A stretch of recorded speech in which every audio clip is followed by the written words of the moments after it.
Alright. Well, hello everyone.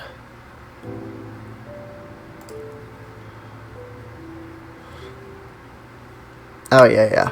1.16.4.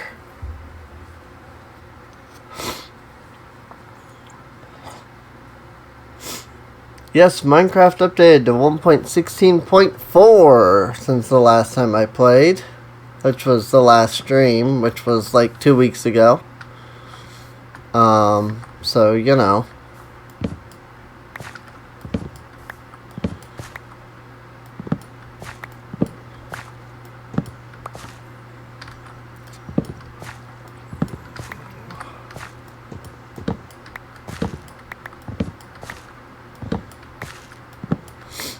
That said, because it updated, and because I have not actually installed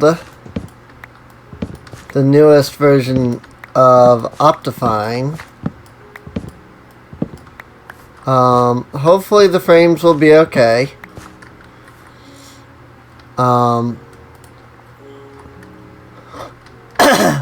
I mean, I could very well see that, we would have issues. I don't know if we will. That's what I'm saying. Hopefully the frames will be okay. If not, then next stream. Like, I will probably go and do it next time. It's late. Like, I'm just starting the stream and it's already 5 in the morning.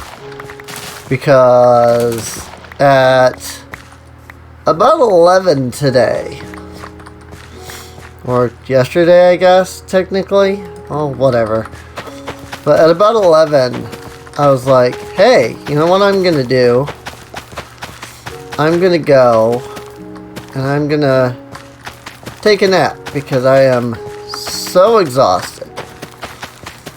Like, I have not been sleeping, like, straight up. So I have just been, like, increasingly exhausted over the last few days and stuff. So I was like, I'm gonna take a nap. And then I fell asleep around 11. Then the next thing I knew, it was about 4 o'clock when I woke up. And I was like, well, if I want to stream,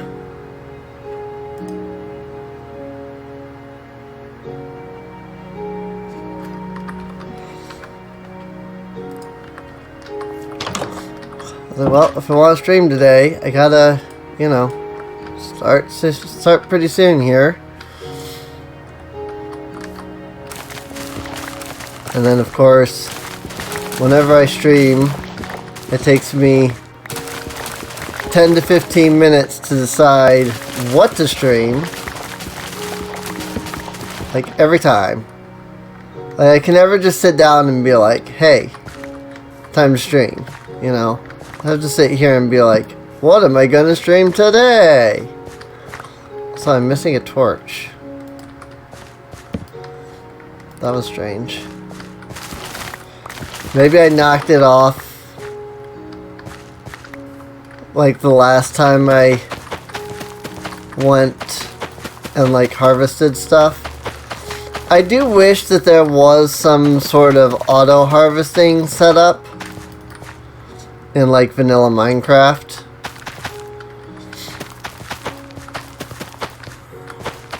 Just because this is, that or, the classic right click to harvest everything. So you don't have to sit here and like replant everything. But it is what it is. So I have to be a little bit more careful with the carrots because not everything is grown here. You know what? I don't even care. I'm just gonna break it all. Whether it's fully grown or not, because I will still get 1 carrot out of anything that's not fully grown. Whoops, I didn't need to break those ones at all. But I will still get 1 full carrot out of anything that's not fully grown. So So it's not like I'm losing any resources by just breaking everything, whether it's grown or not.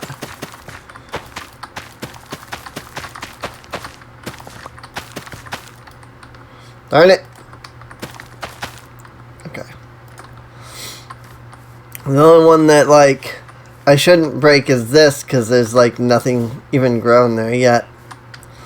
So, no point in doing that. Also, I know that light doesn't matter. I'm doing this for the light levels. Also, I wish there was a way to check the light levels in vanilla Minecraft. It's kind of annoying that there isn't.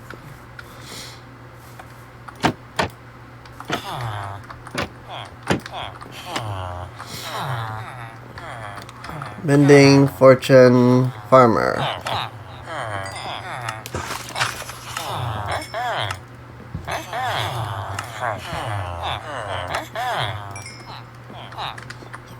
Also, I've been messing around with new Minecraft for modding, and I have to say there's a lot of mods actually, like for Minecraft currently, in like 1.16 here. I need to get myself another farmer, preferably one that can do potatoes. Do we have any blank villagers? We do.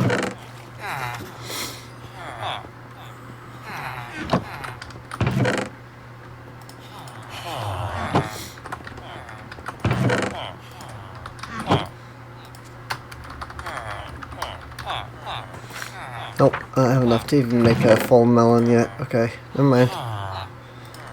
But weren't carrots one of the trades? Yeah, okay.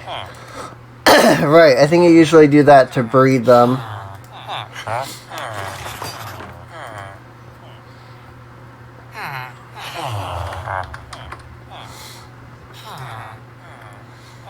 Doop. Doop. Yes. There we go. Alright. Those are the pumpkins, the emeralds, the melons, carrots, I guess. So I don't have any,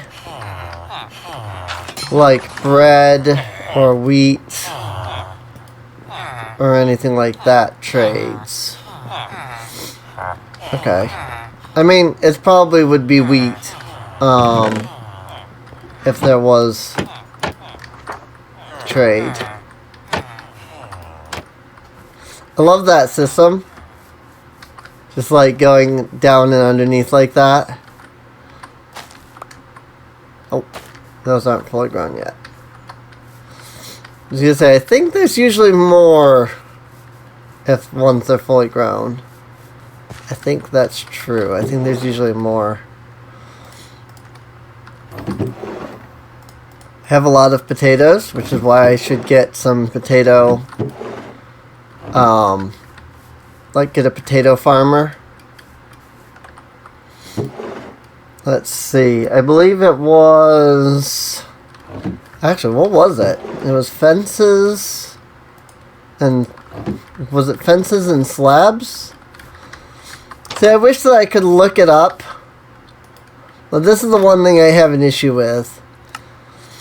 No, it's just slabs. Just worn fences were used in that, but oh well. This is one of the issues I have with Minecraft's recipe book. The fact that you have to,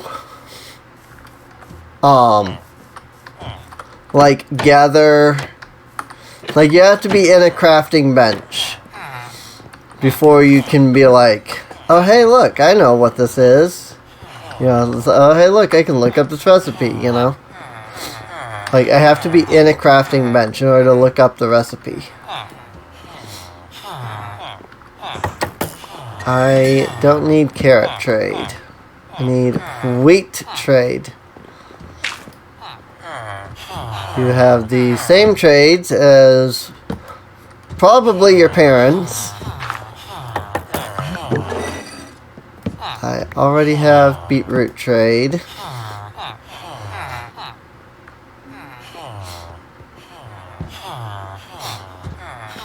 Is it too late to change their occupations now? I'm not getting any... Like, the villagers have stopped working. Which is kind of funny. Like, that's so interesting. Like, they were all gathered around the edge here by their jobs. And now they're all just not. Yeah, you're my current farmer, dude. Like, they've all just gone out and done their own thing now.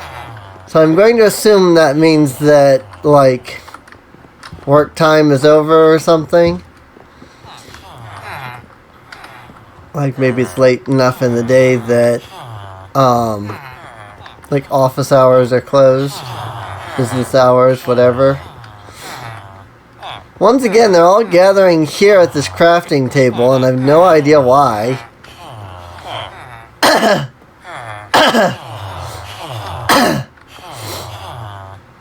It does seem like it's a regular occurrence, though.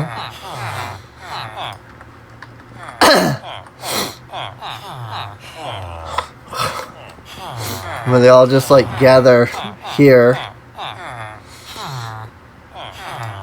Whoa. Suddenly 6 viewers?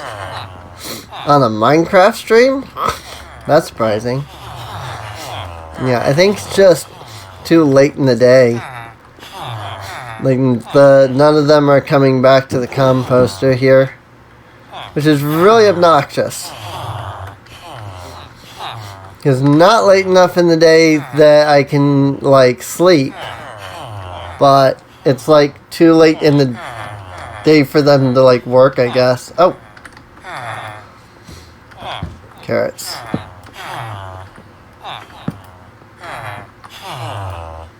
Beetroot. No, maybe it was... Maybe they just have this point where they gather together by the bell or something. Wheat trade!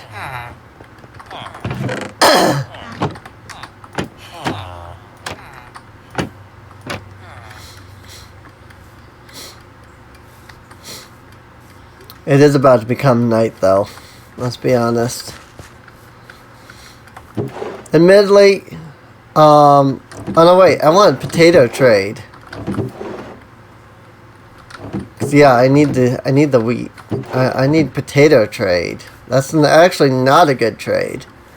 I mean, wheat's good, but I'd prefer either wheat and potato or just potato. Because potato I'm not currently using for anything. Ow. I really need to do something about that.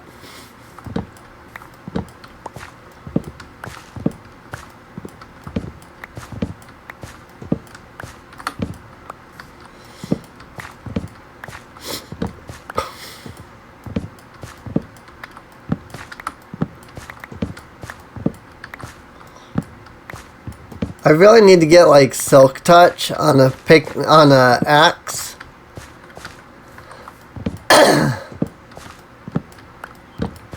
So that I can start mining these melons without losing out on a bunch.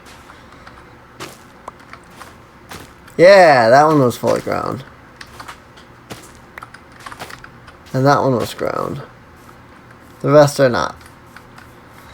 Like, I'm losing out on, like, so many melons.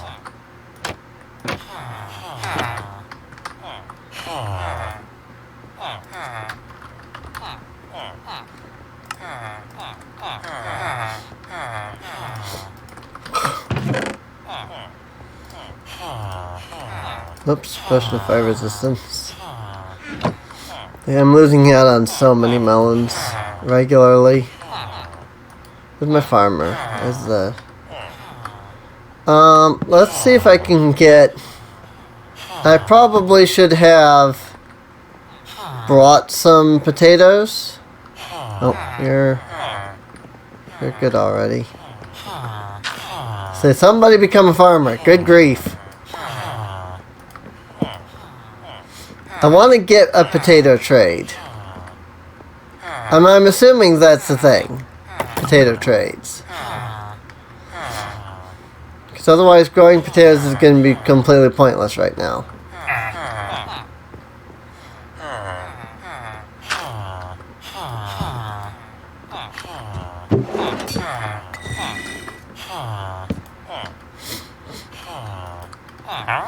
Potatoes! I don't know if it's a very good trade, because it's 26. But I literally don't care.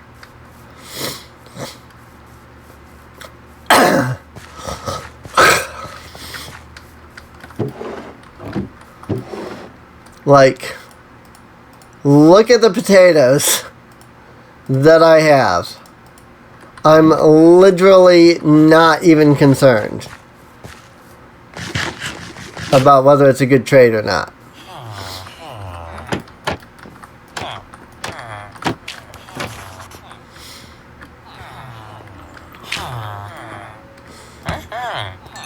Like, I have literally no reason to care if I'm getting, like, a good potato trade or not.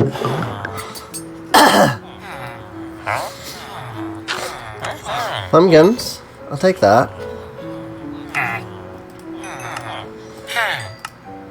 I literally just wanted to give him all of my potatoes. Oh, and he's out of potato trade. Alright, well, I mean, I can't help you any further until you get that restocked.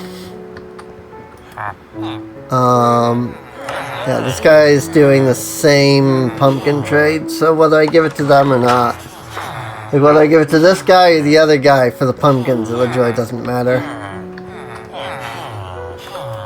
Did you restock? You did. Good. I know it's slow in, like, giving them experience, but I'm literally not after the experience with this guy right now. I'm literally just trying to get rid of my potatoes. Did you restock? Not yet.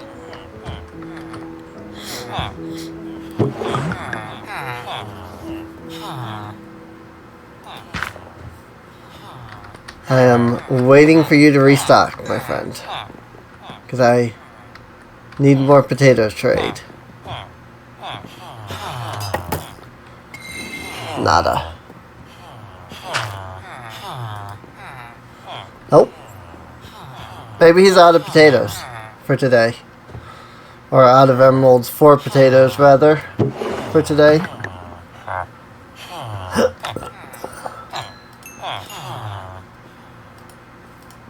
Meh.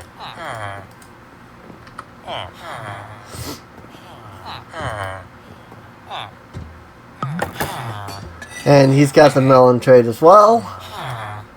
I think that's what they're all going to end up getting in the end. Is basically like the same set of trades. Which is fine, I suppose.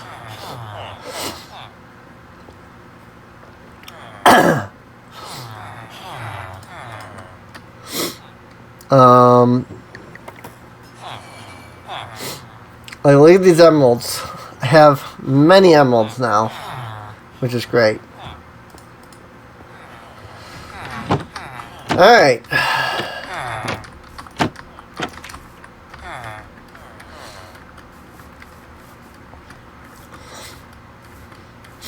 So I would like to build a better house. Let me gather up all the stone. I'm gonna go do some stone trade.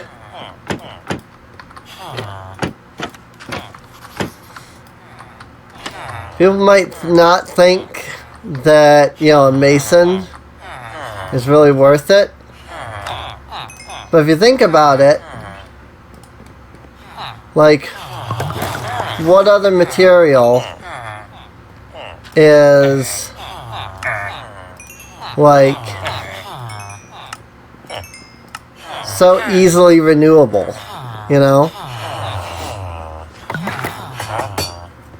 Like clay? Nah. Stone? Yeah. Easy renew. Like, all you have to do is make a redstone or a cobblestone generator.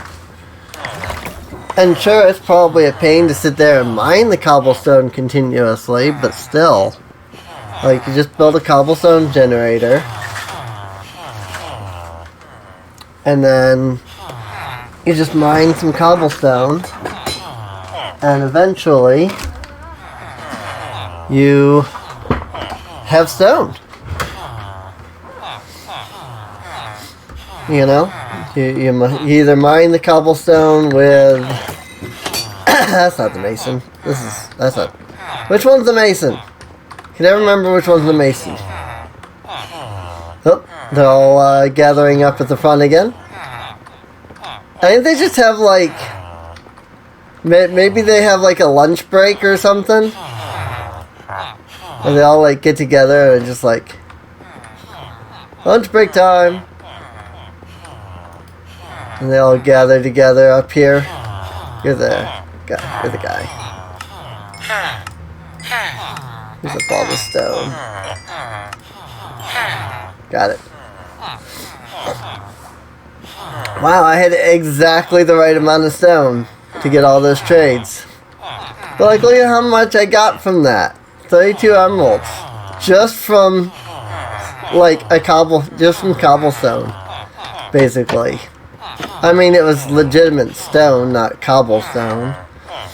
But, like, if I had a cobblestone generator and I just used it,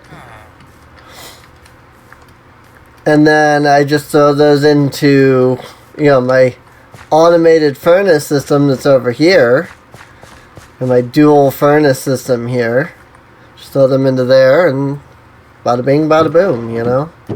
And it's not like, you know, fuel is a difficult thing to come by. I've got wood farms, so I literally just keep making freaking charcoal.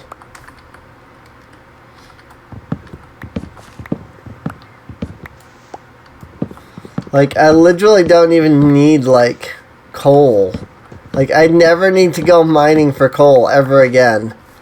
Just because I have a tree farm.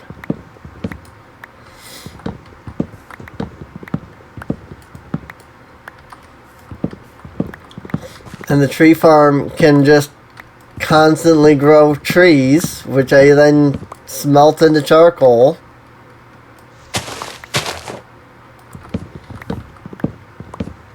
Also, I wasn't even using the fortune axe, I just realized, when I was mining those melons earlier.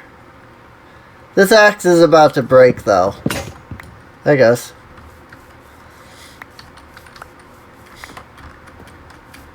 I'm sure that I've got another axe in one of my many chests here. Yep, there's another efficiency axe.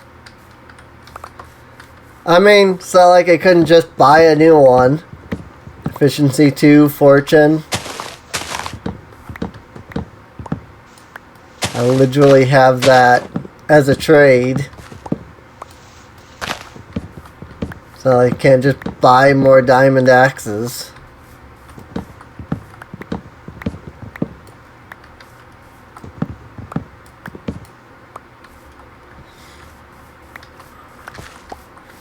Alrighty, let's go ahead and let these leaves decay for a moment while we go rest up.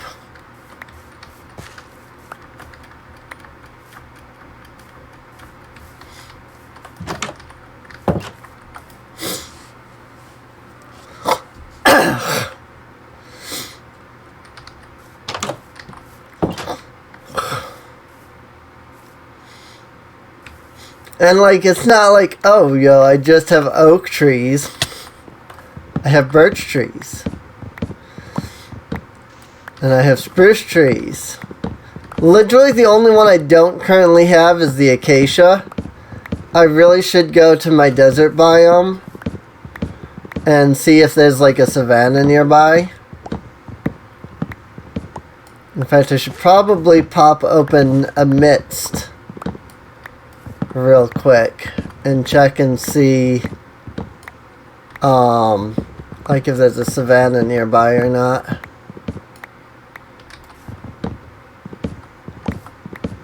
Near that desert. Cause I mean, I know it's gotta be in the hot, what, super biome or whatever it's called. Cause there's hot, warm, cool, and icy for the 4 like super biomes.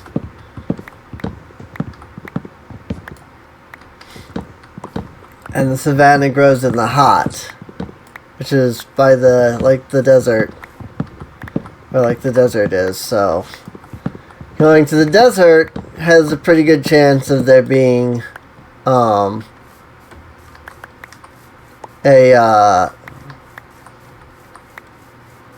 savanna nearby. I'm sure I'm losing stuff to the cacti here as they fall into it, but that's fine. I don't even care.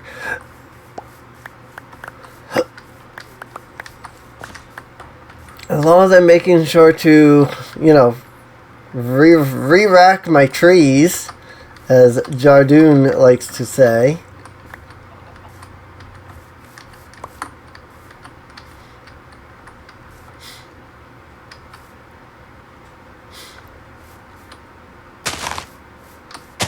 Could not remember where the trees went.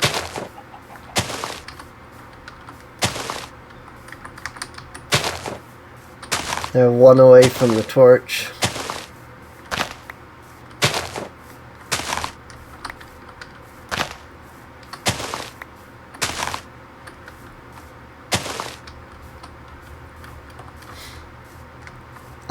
No, actually the torches are supposed to be in the corners, I think.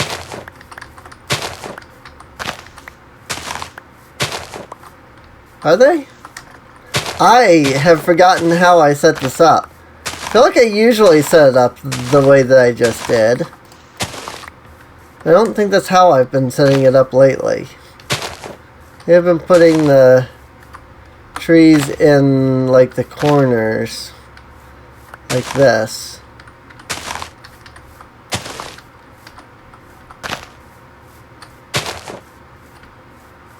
Whoops.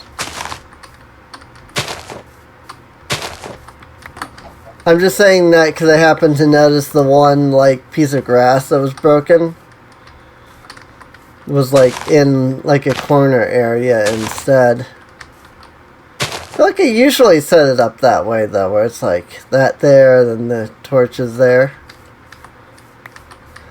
It doesn't seem to be how I've set this one up. Oh, maybe I don't. Maybe this is how I normally do it too. And I'm just forgetting my own system for tree planting.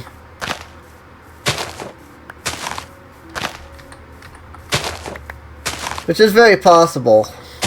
I have a tendency to like forget just about everything.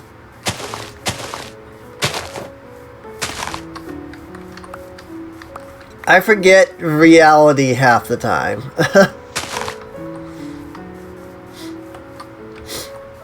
Like, no joke. I legit, like, just forget everything. It's pretty obnoxious, if I can be honest.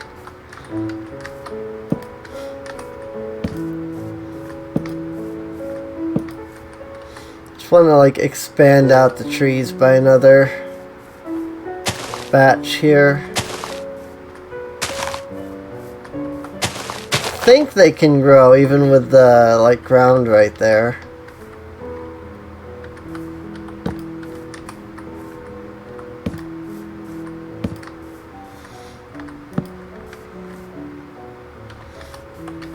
Also, I really wish that Yandere Simulator wasn't banned on Twitch, because Yandere Simulator has had some pretty awesome updates lately that I would love to just stream and showcase, but you're not allowed to on Twitch. To have to do that on like YouTube and meh.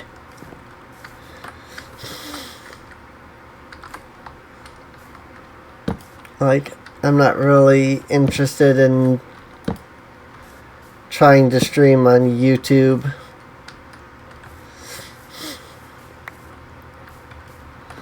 So, look, trees are already growing. Yay! My trees! My cabbages! No, I've never actually, like, seen that show, if I can be completely honest with you. Like, I've seen a little bit of it. Like, here and there. But I've never, like, just sat down and been like, I want to watch this. It's just never interested me. Like, I'm sure it's a good show, don't get me wrong. You know? Like, I see all of the praise for it. There's no way that a, bad show has all the praise that it gets. But... Hey, look at all this cobblestone. But... I just haven't cared to sit down and, like... bother with it, you know? Do I have raw pork chop, gravel, and string in another chest? Just like I'm confused what this chest is. I guess it's nether stuff. There's a mushroom in here for some very weird reason. All this dirt. Dirt for days. Baboon. Bamboo. Baboon. I don't know why I always say baboon. It's like I don't know how to say bamboo. Baboon. I don't know, that's literally what I always say. Is baboon. Well, I mean to say bamboo for some reason. Why are oak planks in here? That's weird. Also, I have a lot of flint in here. I should probably consider doing something with it.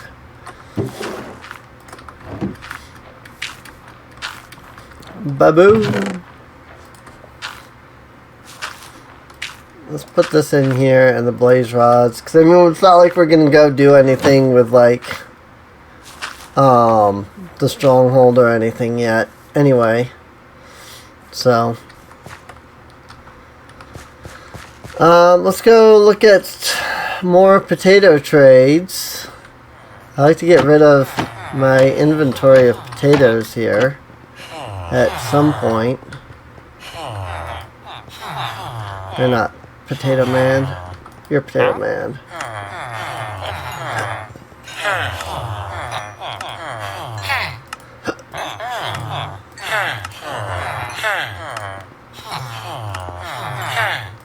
Boy, he really stocked up, didn't he? That's kind of nice. I mean, I did only get 9 emeralds, but still.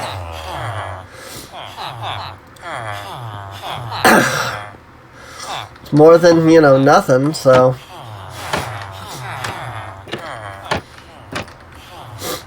Alright. So, at this point, most of this is done. Not all of it, but a lot of it. I didn't even know that was most of it. It was just that handful there.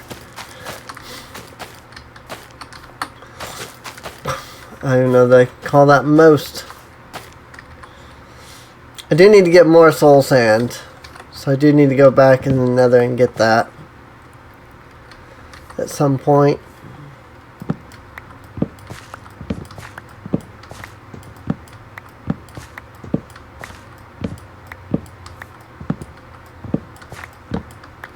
Some nice silk touch on an axe would let me get the melons though. Just like continuously. And that would be nice to be able to do that. Just get melons for days. I mean, unless I get 9 melons off of a single melon, I'm really losing out on melons. So, like, I'm actually, like, losing out on a lot of melons when I don't get a full melon trade. That's full, of course. I just had dirt in my inventory that I was like, I don't need dirt in my inventory, you know? Like, what the heck? Why do I have dirt in my inventory? Let's do that. Go to sleep. I've got so many things. I really need to, like, sort out my inventory here. But I've been waiting to, like, build my house before I go doing that. And now, like, I haven't built my house yet. Like, that's the only thing, is I haven't built the house yet. Mostly because I'm not sure what I want to build for a house yet. So, desert.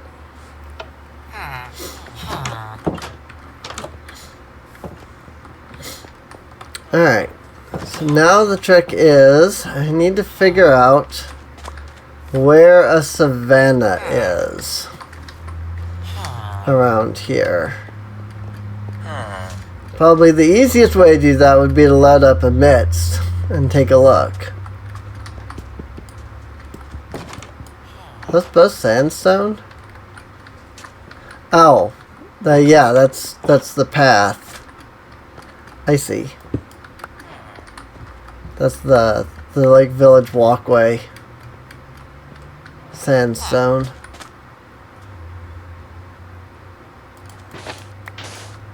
Seem to have gotten yourself into a little predicament there, friend.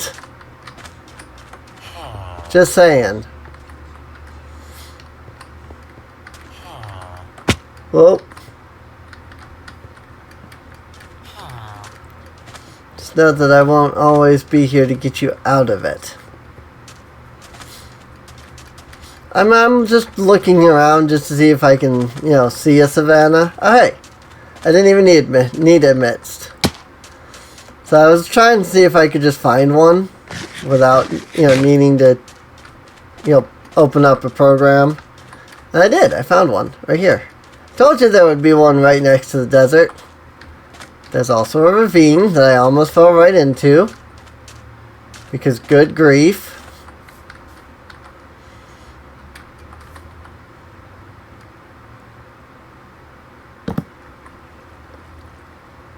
Not as satisfying. There's actually a lot of sandstone right there. I was expecting a lot more breakage and falling, but it did not happen. That was not as satisfying as it could have been. I was hoping for vastly more breakage. Or maybe not breakage, but like a lot more collapse. There you go. I have some acacia wood, and then those will drop acacia saplings. Ta-da! Of course, I'm gonna just stand here and wait for like 2 or 3 more.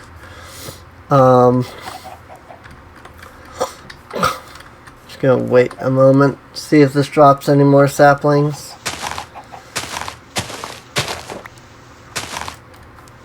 Dropping sticks, that's for sure. It's got 4 saplings now. I mean, it's enough to start a farm. But more would be better. And there are a few more acacia trees here that I can knock down. I don't want to, like, miss any saplings.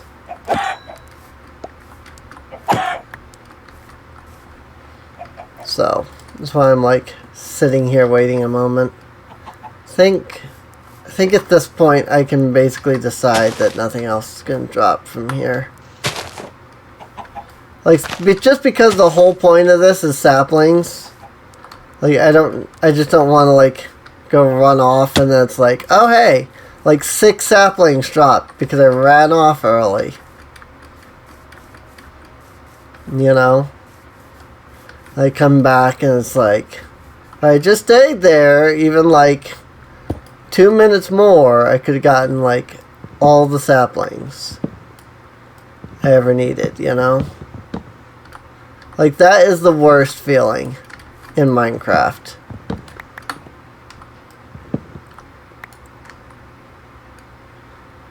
It's like, if you just stayed there, you could have gotten a little bit more. You could have gotten everything that you needed. Because you ran off early.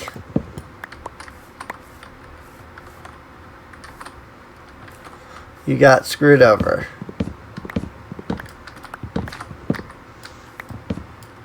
It's one reason I do like quick leaf decay mods.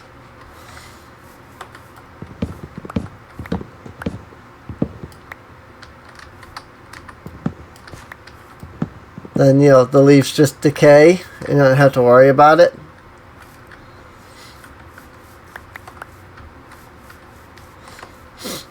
So,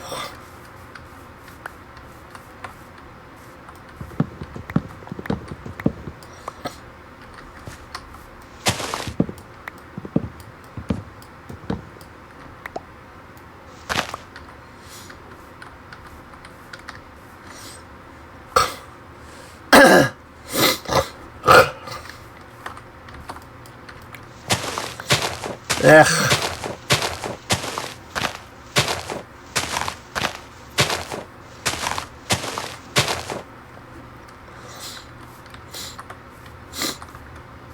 Like, I feel like I'm barely getting any saplings from any of these trees here.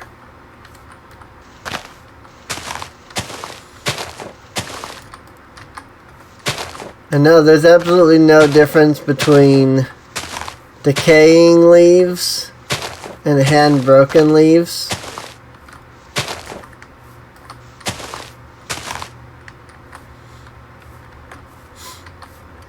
Like, there's literally no difference between the two.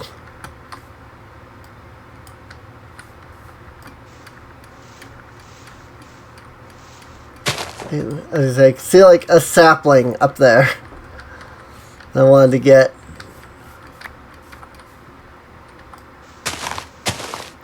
I mean, 12 is good.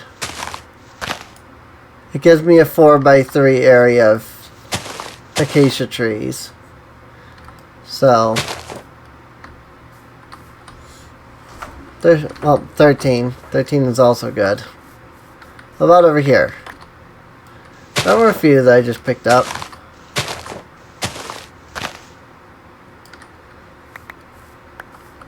Oh, 22? Okay. Well, we're good now. We are for sure good now.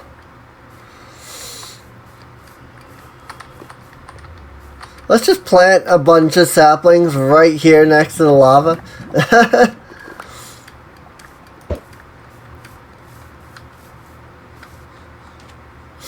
I just have to figure out how to get back. So I can go back to my my home. Well, here's the ravine. So we should just need to cross the ravine and we'll be there. I think it was just basically a straight shot this way. Because there's the mountain. Pretty sure that mountain was part of the village. Bunnies. I don't have any rabbits yet. Good luck freaking transferring rabbits all the way back, though. Oh my god.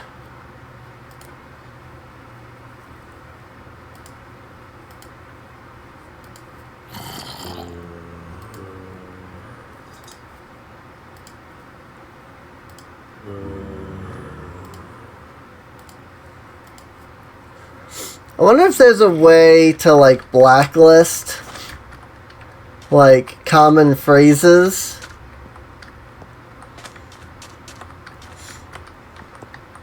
I think it's the same bot every time, you know?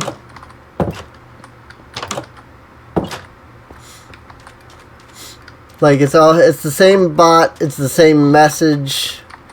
So, like, if I could just find a way to like blacklist that message, I would never see those bots again.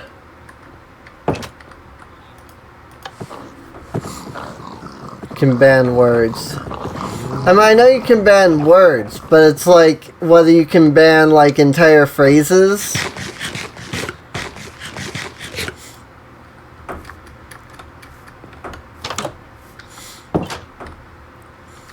Because like obviously I would want to ban like, you know, want to get followers or something like that.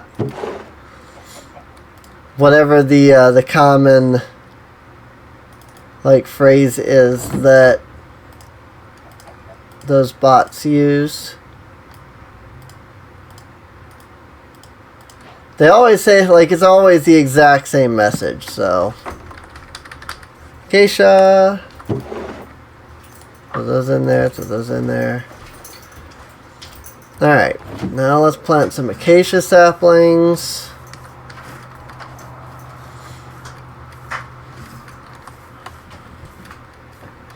We'll do it here. This is fine. Boop, boop.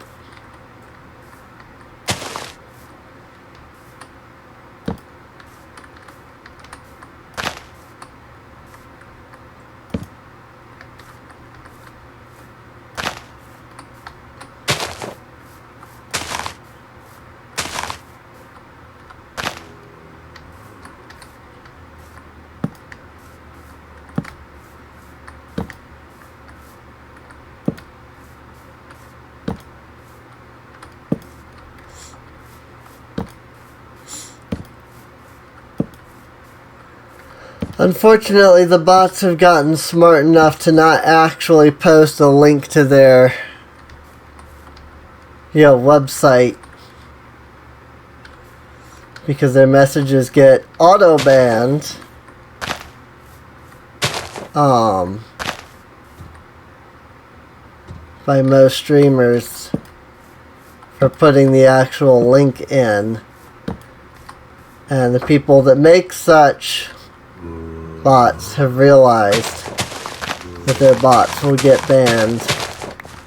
And so they've wisened up and been like, well, if we just don't post the link itself, our bot won't get auto-banned from most streamers. Which is true.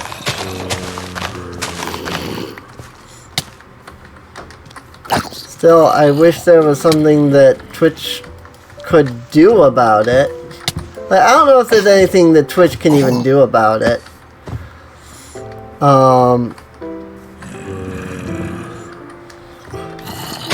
Like, obviously it's a misuse of the, like, Twitch bot system, right?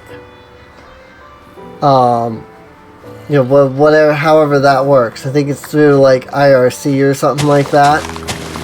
There's obviously, like, it's a misuse of that, but, like, well, what are they gonna do? Just, like, ban all bots, basically, just because a few people want to misuse the system?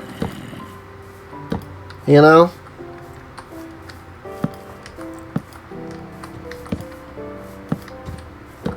And unfortunately, like, it's the old adage that, like, a few rotten apples spoils the bunch, or whatever it is. Where it's like, you really don't want to, put down the hammer just because a minority ruins some, this, like, really cool thing. But, unfortunately, sometimes that really is what has to be done. Just because, even though it is a minority, it's still, highly troublesome. And, I'm not saying Twitch needs to do that or anything. No. I'm not advocating for, like, Twitch just needs to ban all bots. Don't do that. I think that would be a very bad idea. Because, like, a lot of streamers use bots for, like, pretty important things and stuff. So I definitely would not want them to do that. I'm just unsure of what else they could do other than doing that. And unfortunately, like, that's the problem, is I really don't know what else Twitch could do. So, and personally, I'm usually one of those people that's like, you know, don't advocate for some kind of change unless, you know, you can, like, give a way for it to change. And plain and simple, I have no idea how they could change it. So I can't be like, Twitch needs to change it. Because, like, I don't know. I don't know how they could change it. And maybe because I don't know how they could change it, maybe that's just it. Maybe, you know, like, there's how many people working at Twitch? Surely one of them has sat down, you know, surely a group of people has sat down and been like, what can we do? And have spent days racking their brains. You know, I'm one person and I can't figure it out. And if a group of people sitting down racking their brains can't figure it out, like, maybe there just isn't an answer, you know?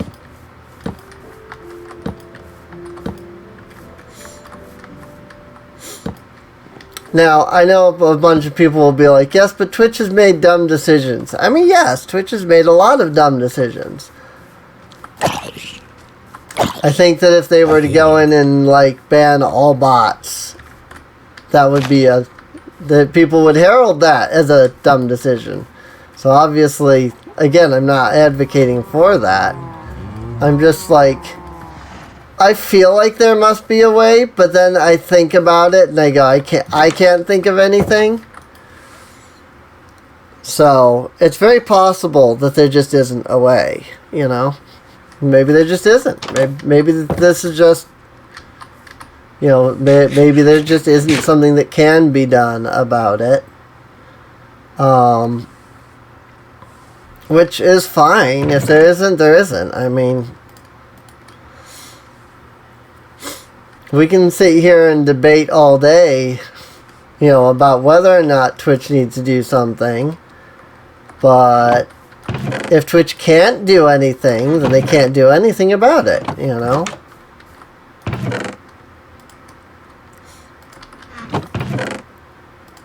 I don't know if I'm making any sense with what I'm saying here. I'm probably just rambling at this point. But, oh well. Hey, I had a couple of composters in here. I didn't even realize. Oh well. I probably should consider getting another blacksmith. I definitely should probably lay down this lectern I have and look for more enchantments, but it is what it is at the moment. What matters the most is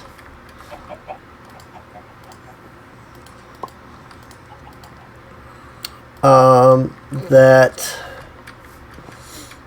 I need to make something. What was I thinking of? I'm in a house. Perhaps bots need to be verified with Twitch. Maybe.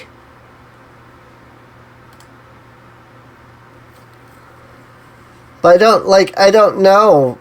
Like, one thing I don't know is how the bot system works. So, I don't know if, like, if verifying bots is something that can be done, you know? Like, I think it's all done through, like, an IRC system. And I don't know if there's any way to create, like, an IRC verification, like, bot verification. This mushroom.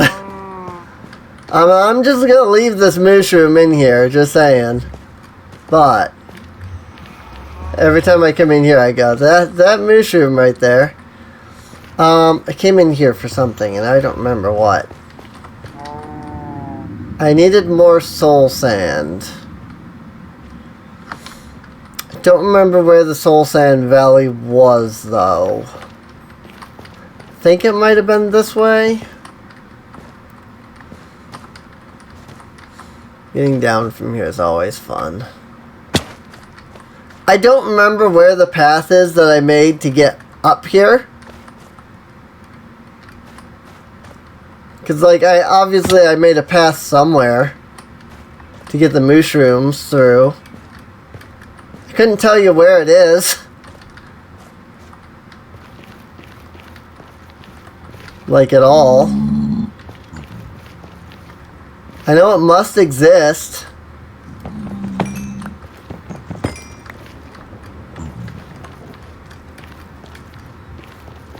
Hey, there's a Crimson Forest biome, like, right next to me. That's kind of cool. I just remember that the fortress is in a Crimson Forest biome, so.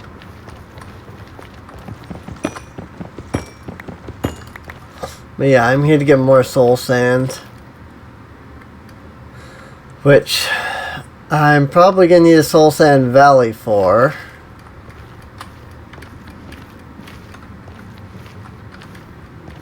I mean, I know that's not like the only place, but apparently I knew that was there because I mean I built this, and this goes this way to something. What does this lead to? I've forgotten.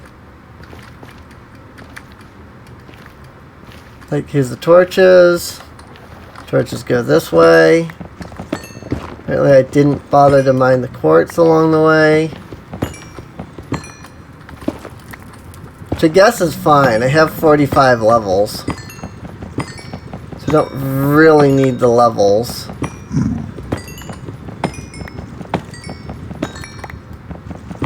Everybody's all hyped for this cave update.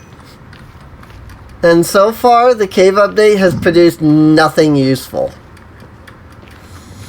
It's like, hey, you can mine amethyst, which is literally used to either make an amethyst block, which doesn't even look all that great.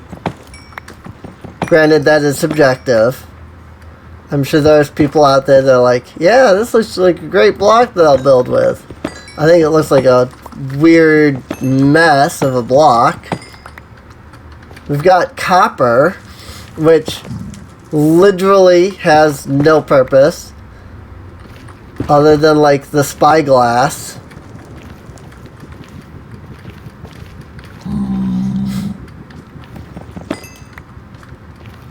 And just people being like, yeah, this is gonna be great. I'm going, I will believe this cave update is great when I see it. No offense. But again, I've been one of those people not advocating for a cave update just because of the fact that unless they're going to sit down and add actual like new materials, you know, they're adding copper and amethyst, two things to mine, one of which you can't transport anywhere. You can mine amethyst from the thing, you know, from the geode, but in order for them to grow, they have to be in a loaded chunk. So, no, you know, haven't provided any way to keep chunks loaded.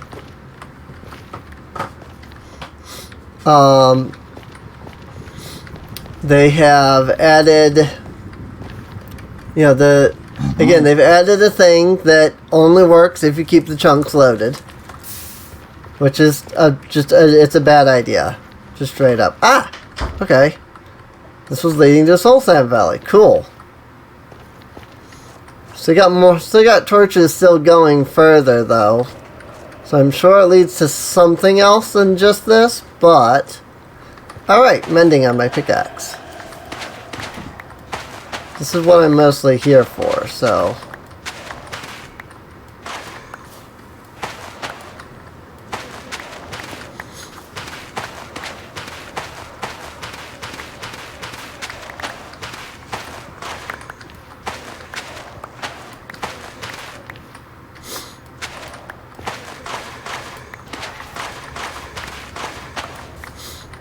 I'm mostly here to get this. To get the soul sand.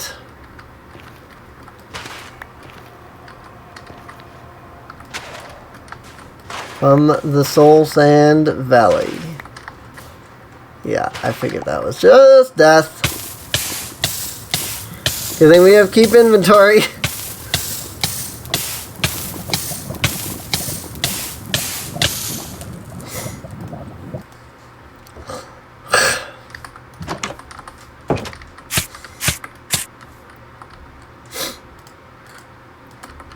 That was fun.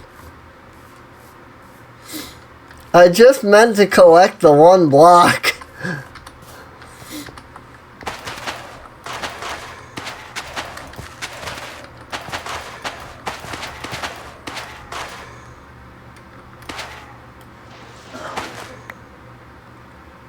Okay, that's creepy. They added like... They either updated or they added new like sounds to the soul sand. The frick was that?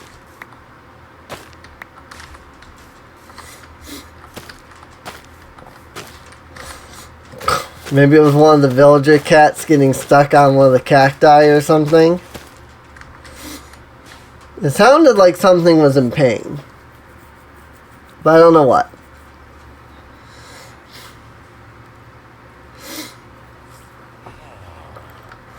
Or maybe it like spawned, cause I've seen the iron golems do this, where they actually like legitimately spawn inside of like a block. What the heck?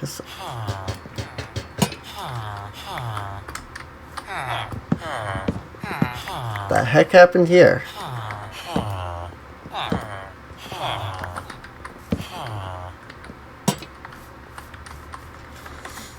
That was weird.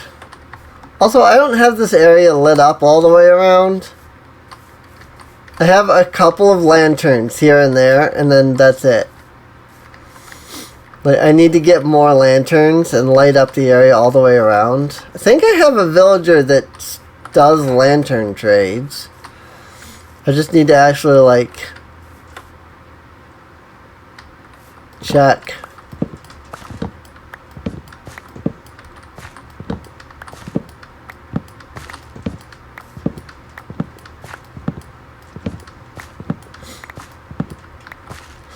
Maybe that's what I could do. I could get, and then I know this is gonna sound completely unrelated to what I was just like talking about.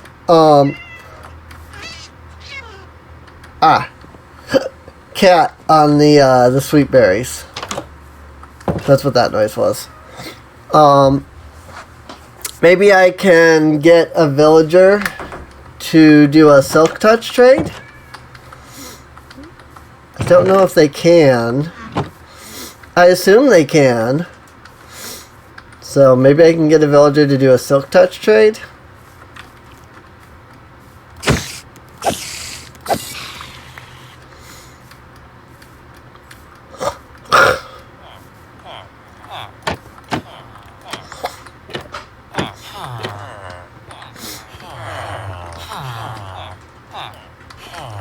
New job. Who wants it? This guy. Mending. Speaking of silk touch, before I go doing the actual like attempt to get that, I should probably get myself a book. Because I'm going to need it to trade for the eventual silk touch. I just want to get silk touch for the melons, really. Do I have any books anywhere? What is this? Fortune? Let me throw this quartz into here real quick. Same with the bones, I guess. Because those are in there too, I guess. I don't know if where I have any paper. Oh, hey, 8 more lanterns. I really wish there was a search feature as well. That would be great. Got 16 bookshelves. Just more sugar cane. Get some paper.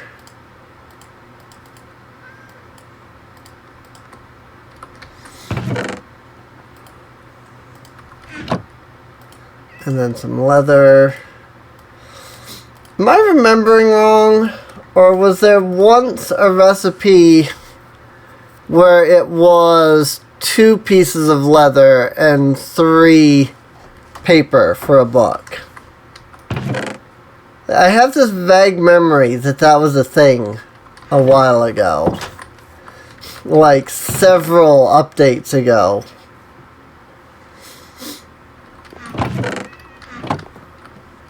Like many updates ago. Like, was that ever a thing, or am I just, like, dumb? Maybe, like, it was a modded thing? If it wasn't a vanilla thing? I feel like it was a vanilla thing, though.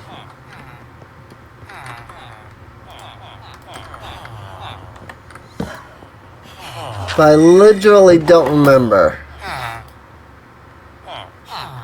Lure 1.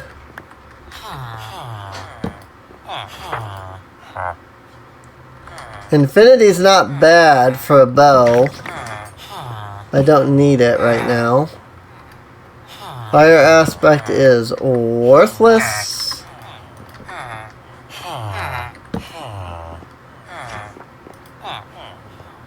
Silk touch! And cheap too, my god. Look at that. 6 emeralds and a book for silk touch. At least I feel like that's pretty cheap. I get 2. 1 for an axe, 1 for a pickaxe.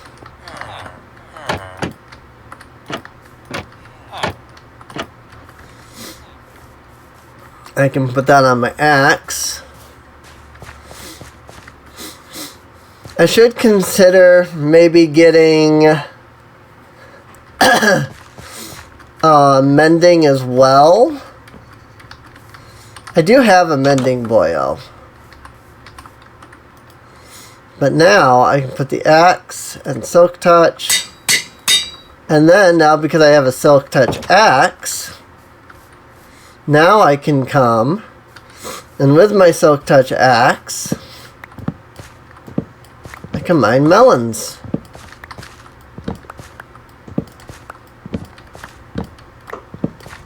Yes. This is fantastic. Now I can get all of the emeralds. Also, I can pick up glass with this axe because it has silk touch. Should I ever need to pick up glass for some reason, I now have the ability to do so.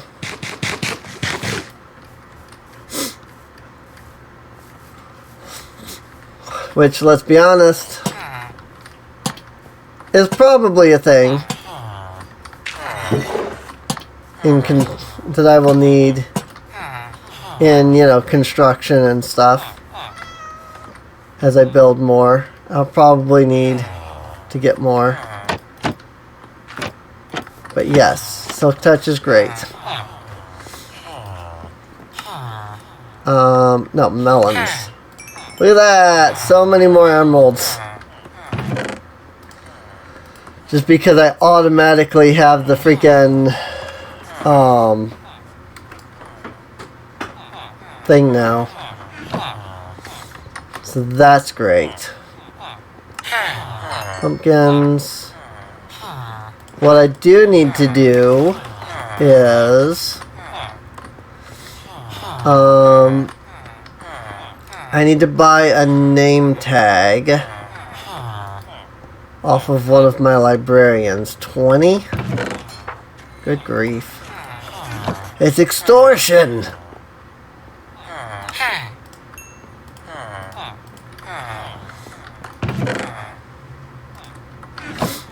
And then I need to name this guy with the name tag.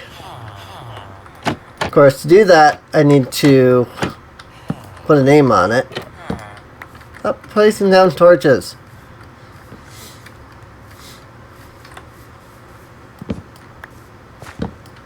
Oh, the frames.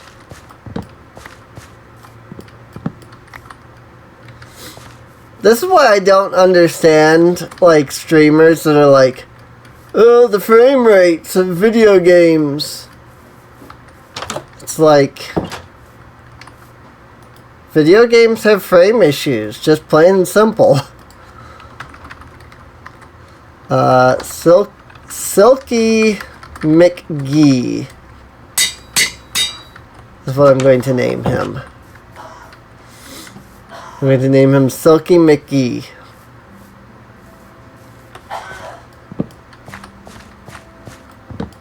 Well, my name is Fred. Well, your name is now Silky McGee. And I don't even care. Did you ever think about that, though?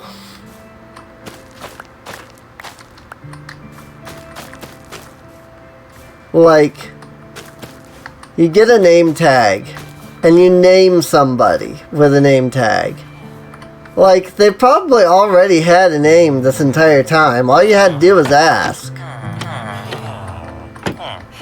But no. It don't matter. Because you decided that their name is now Fred.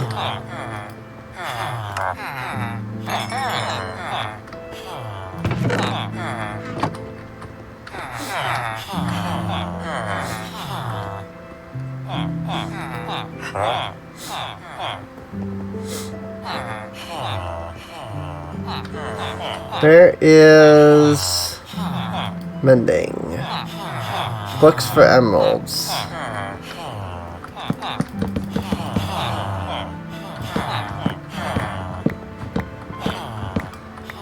Ah! Didn't think about that one, did you?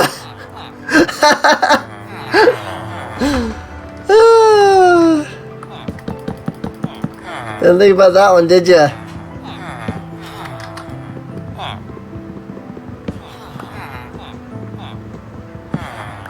Oh boy.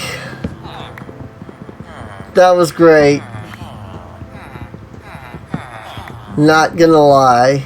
That was great.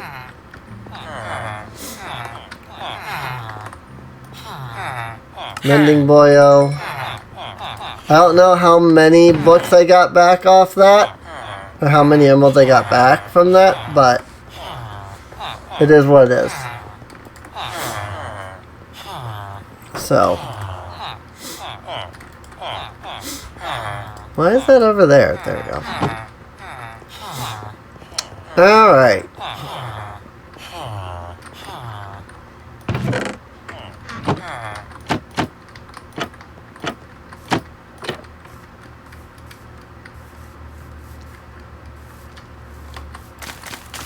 Let me go farm up some carrots.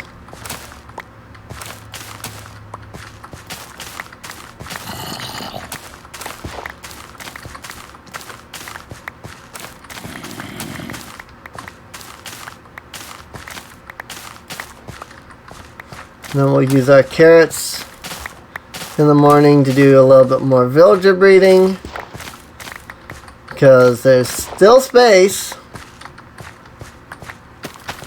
in my villager house for more villagers.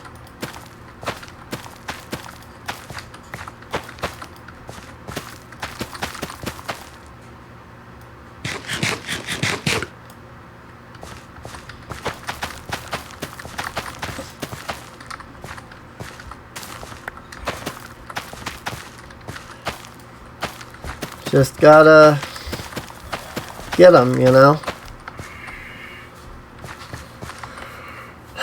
The only issue I have with this kind of farm for Netherwart is obviously that you have to walk onto the soul sand to get to the Netherwart.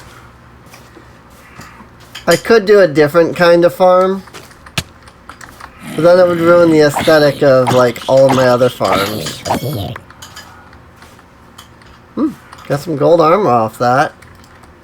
Well, I got half of his armor. Got gold boots and a gold chest plate. So I got a good half of his armor there. That's really rare, especially considering how good the durability is on both of them. Like, they're not great, but, like, the boots are over half. The chest plate's about a quarter. Usually, like, armor off mobs, like zombies like that, comes at a hefty price.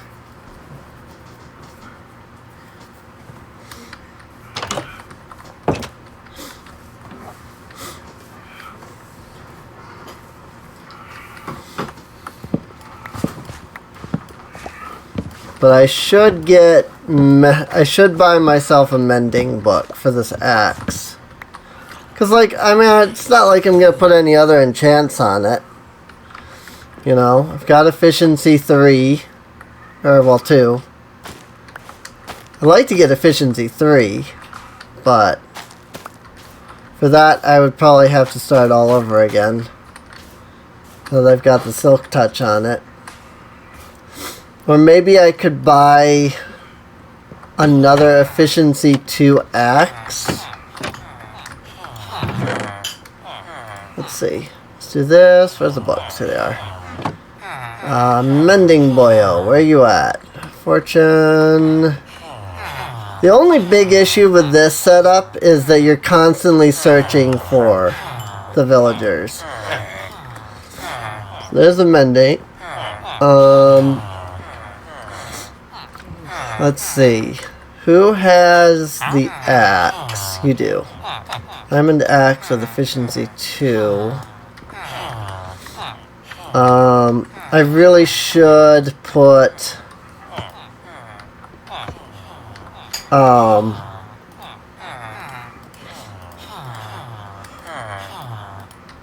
like, I really should go in and put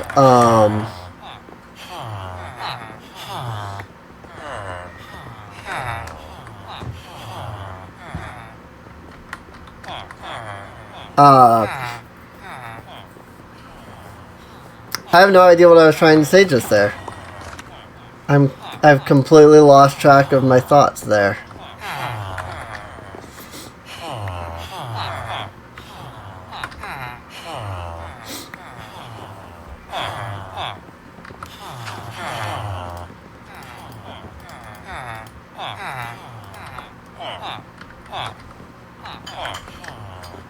In case anybody wonders what I'm doing, I'm throwing out 16 carrots at a time so the villagers can pick them up.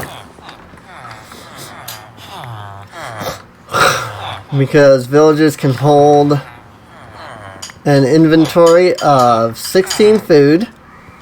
I mean, they can hold more than that, but they need an inventory of 16 food to breed. So if I throw out a bunch of 16s, the hope is that will get several villagers to the 16 mark. And then, when they have their little, like, town meeting thing at the crafting table / bell, however it works, several of them will be like, hey, I've got a full inventory of, carrots. And then they'll breed. But in order for the villagers to pick up the carrots, mob griefing has to be off. So, or it has to be on, not off. Because technically them, like, picking up carrots and items and stuff counts as, griefing. Which I can completely understand. That makes perfect sense to me. Because, like, what if you're trying to build a farm? For, like, an adventure map, and as a villager, and you want the farm to be, like, you want the villagers to be there, but you want the farm, like, when a player comes in and sees the farm, it's all, like, amazing looking and full of stuff. But then you've got villagers, and then they go and start harvesting everything, and you're just like, okay, could you not? Because because I want all of this to be like full carrots, potatoes, etc. Like fully grown, because it looks cooler that way. But then I can't do that because the villagers are like, nope. I'm gonna harvest all of that, you know? So I can see the idea of having all that under mob griefing. It makes perfect sense, you know? So, it just sucks that I have to turn it off or turn it on in order to get them to like gather the items. Because I have to be careful that when I leave, I don't leave it on. Because otherwise, like creepers and things will blow up and destroy stuff, and I don't like that. I wish there was like, I wish that villagers just had that, the griefing separate, I guess. If that makes sense. Maybe like the, villager pickup or something could be its own game rule instead of mob griefing. Just so that you can have villagers that will pick up items. Because, like, they can't breed if there's no mob griefing.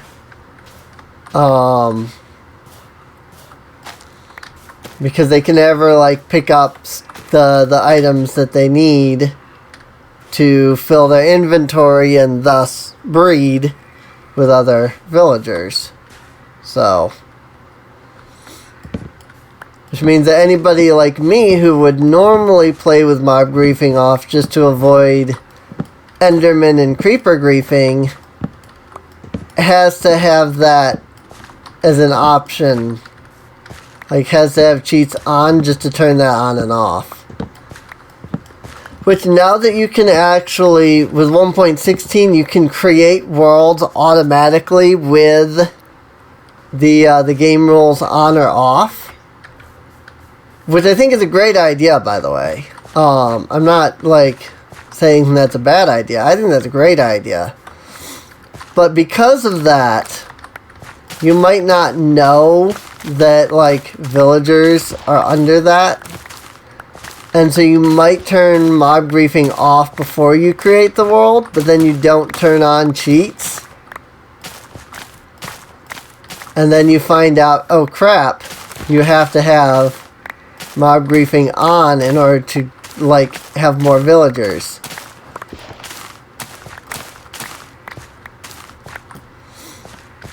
And then you have to, like, figure out a way. Like, you have to, like, open the server to LAN, or you have to use an external program to edit whether cheats are on or not, so that you can then go in and turn mob griefing on so that your villagers can breed. It all just seems like too much work, really.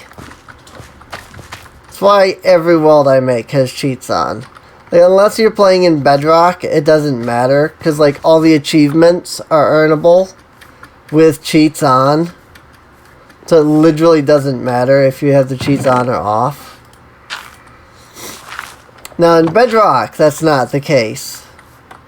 But I'm not playing Bedrock, obviously. We're playing Java version.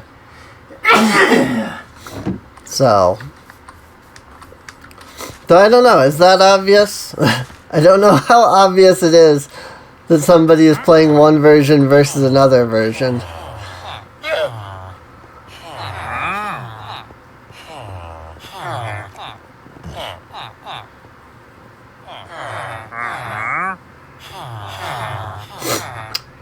You have amazing trades, my friend.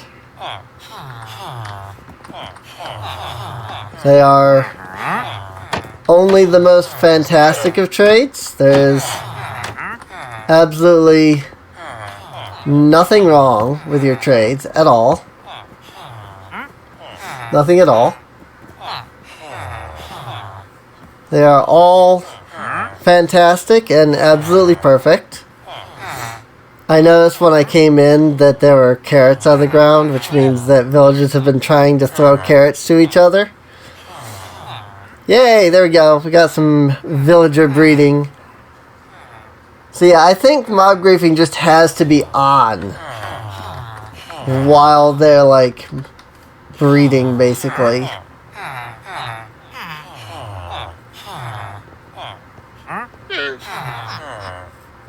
Because otherwise they're not going to be able to throw items back and forth between each other. And that's going to prevent breeding. That kind of thing. Should have a couple of new baby villagers now, though. It looks like I had at least two groups of villagers that did the breeding. There's one. There's two. There's three. We've got a third. We have 3 baby villagers. Nope, all the villagers are going to sleep. How many spaces are left? Not many.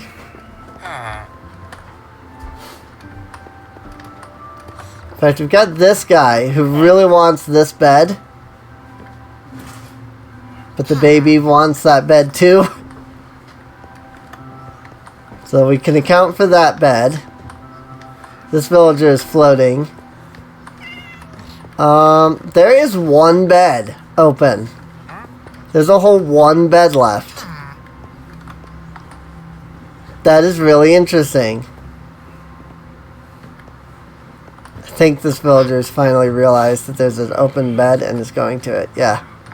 There we go. All the beds except this one are taken.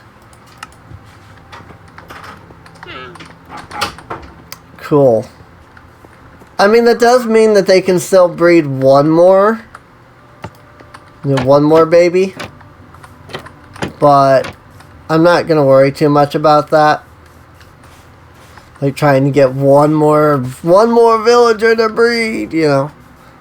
I'll build like a 2nd floor or something before I worry about that. That way I can have like just as many beds and then breed twice as many villagers up there. Or down there. I might build a basement instead of a 2nd floor just so I don't have to like mine up all the roof and replace it. Because that would be a pain, I feel like.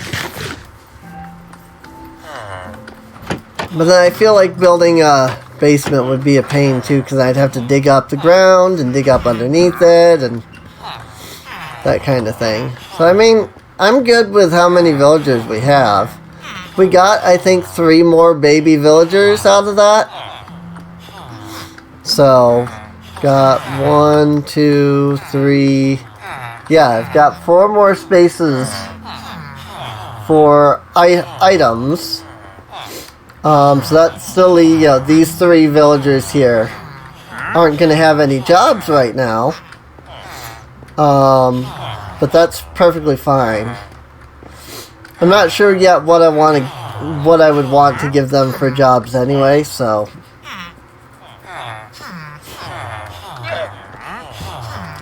Like, I have at least one of every job at this point. So it really is just like, what do I want? You know, do I want to find somebody who can do a wheat trade? Do I want to find another enchantment, like protection or something? You know, and that, I mean, that wouldn't be bad, getting like a prot, on, like a villager. Getting a protection enchant on a villager. Blow him up! Darn it. I was really hoping that he would blow up the wandering trader. Oh. Alright. I only need to just have the one, because caravan. Llama caravan. It's the thing that llamas do, is caravan. Llama caravan. I literally just need to lead one of them, because they all gather together into a caravan. That's a cool thing about llamas, is that you can caravan.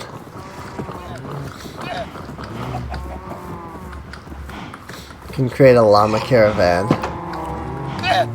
Can they get through that? Yeah. And they're all in caravan mode. I still don't have any normal llamas. I just have all of the wandering trader llamas. There's so many wandering trader llamas. Look at this. Just like, look at this. Look at how many animals I have. It's insane. It's not even counting like the amount of sheep I have. It's just like sheep. Sheeples. I have all of the sheep.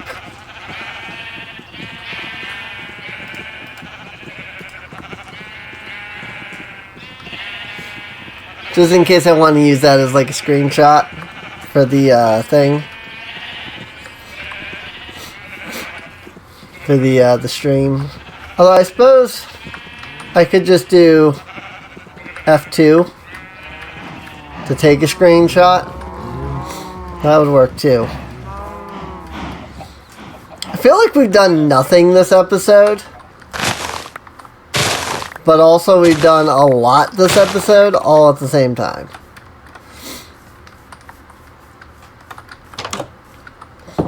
It's kind of annoying.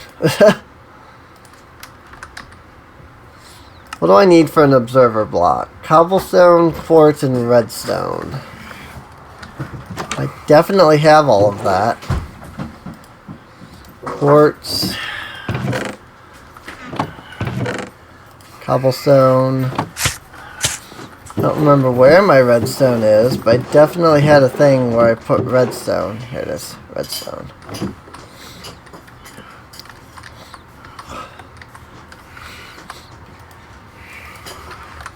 I need to make 10 of these. There we go.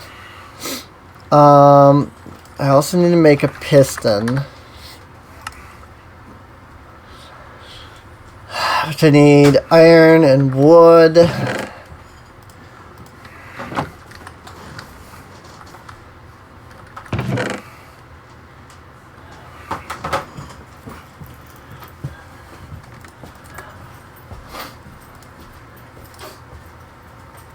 Sorry, I'm just looking at like this and trying to decide where I can put some stuff. Just because my inventory is getting full of stuff. I'm not even really sure what. I need to like sit down and like clear out my inventory a little bit here. Wood. I need the wood. Give me the wood.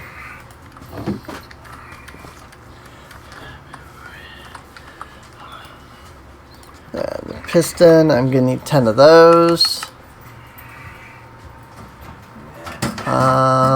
I guess I didn't have enough cobblestone. I think I used up most of the cobblestone in the last thing I made. Which is fine, I just didn't realize. 10 pistons. I need a bucket of water. So I have a bucket of cod here. But I feel like somewhere I should have just a normal bucket. Somewhere. Oh, water bucket. Perfect. Good, good, good. Alright. So we are going to build... Wow. Wait. Oh my god. I got the legendary 4 chickens out of 1 egg thing. I've heard that you can do it, but I've never seen it done. Wow. That's cool. There's like a 1% chance of that happening, and that just happened. That's amazing. Like, I didn't even, like, notice it at first. That was amazing, just to say. We got 4 chickens out of 1 egg. That's so cool.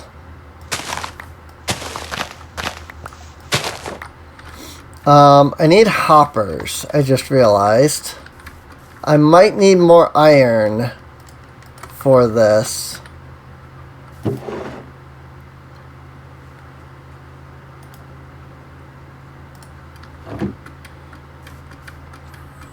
I'm gonna need way more chests than I just grabbed in wood. Yeah, I need what? Like 10 chests? 10 chests for 10 hoppers?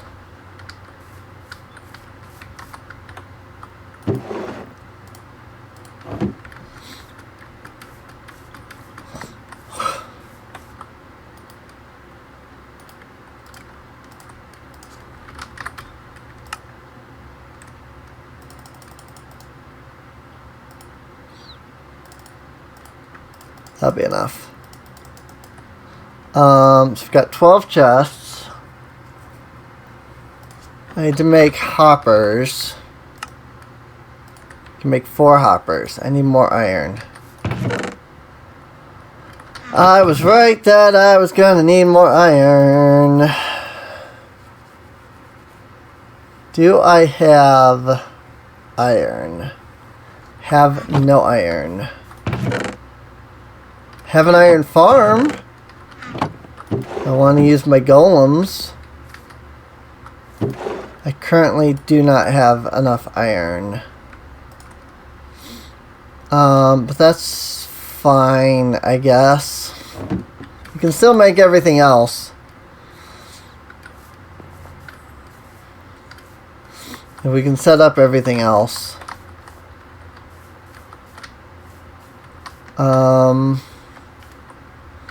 2, 3, 4.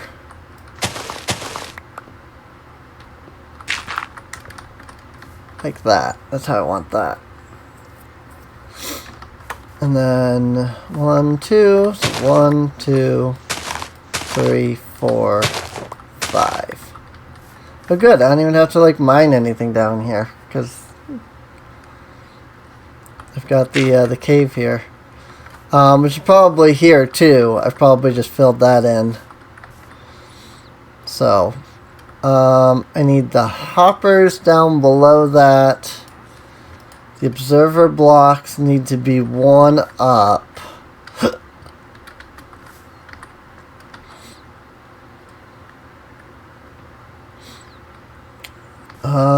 That's gonna need to go there. Let's see. First off, I need to sleep. Second off, I'll probably build this with wood. Third off, I need redstone.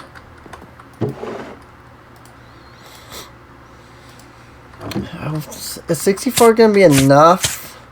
Ow. I don't know if 64 is gonna be enough.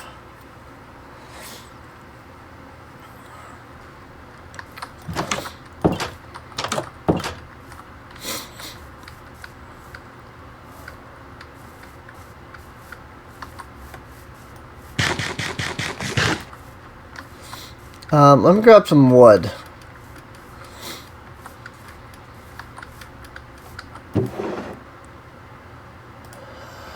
I'll grab that, yeah.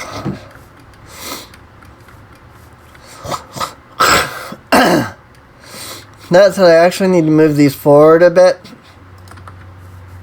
I've just kind of realized. Build them here. That was almost bad.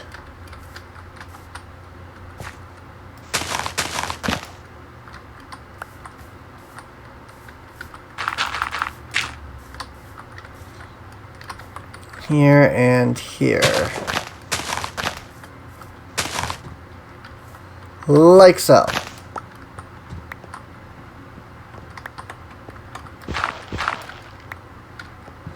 So no longer need that to get up anymore.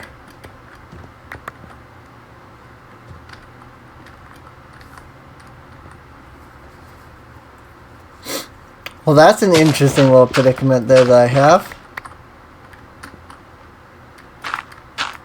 Nah. That immediately grew in the grass. That was funny. So let's see. Need to be here.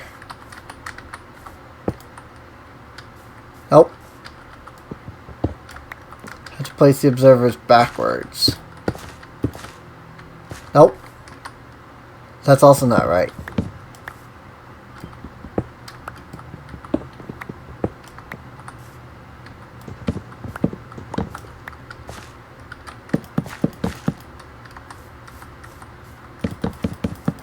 Like that. 5. Nope. Still not right.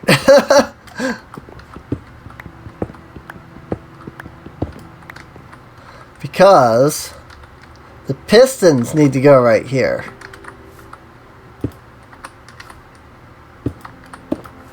With very careful placement and keep myself from falling, and I can lay the pistons like that. Now then.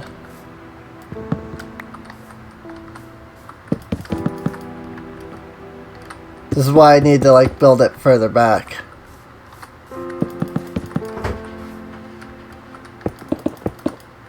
Like that.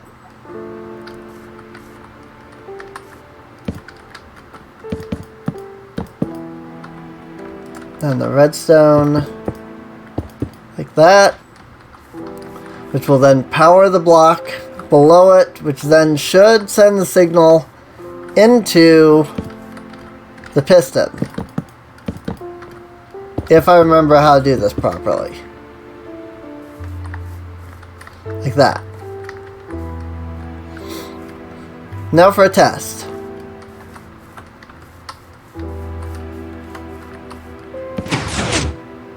Yes.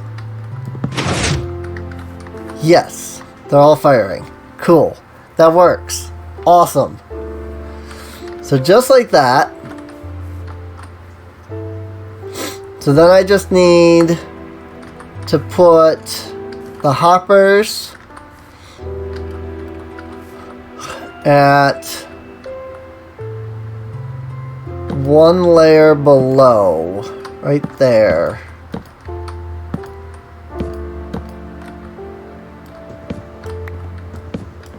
I mean, I guess I only need that for one of them. I don't need that for both of them. Do I?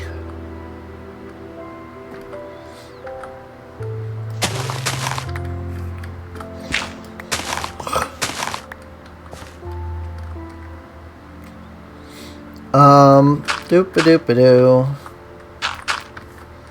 Then the hoppers go here. So it breaks the item. There's going to be a like barrier here, probably of glass. Or something at least. And then it reads the output, breaks the item, they fall into the hole. There's hoppers down here to pick it up. Then those hoppers then go into a chest. And that's going to be the annoying part, is the actual collection chest. Because on this one, I can just put the collection chest, like, here, for example. And just be like, boom. And then I can just have all the hoppers connect to each other, like so. Done. Like, literally, I just need one more hopper there. This one's good. This one needs water at this layer. That's why the hoppers have to go down there. But then the chest is also going to be down here too. And that's going to be obnoxious. I'm just trying to think of how to fix that issue. I actually have no idea. I don't think there's anything that goes up. There aren't any uppers in this, are there? So I guess I'm just going to have to create a way to get to a chest that's down here that doesn't involve falling into a dangerous cave and like falling down and stuff like I just did.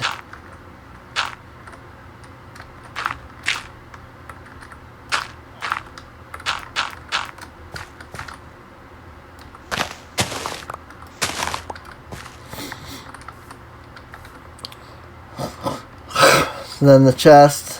Ugh. Again, I know that definitely is not a pleasant noise that I keep making. The chest can be right there.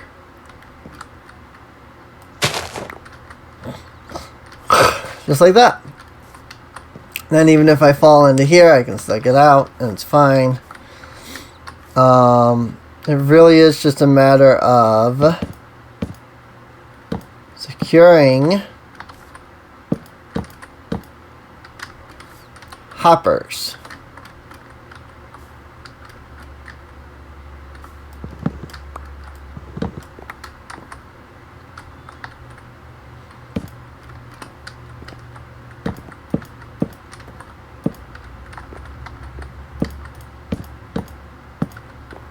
Just gonna surround this and wood so that you can't see the cave.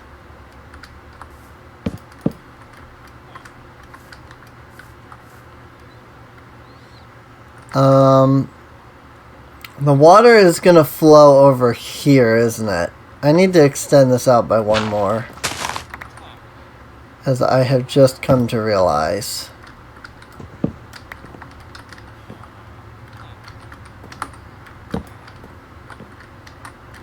Because the water is going to try to flow that way. So I'm going to need one more hopper to connect there.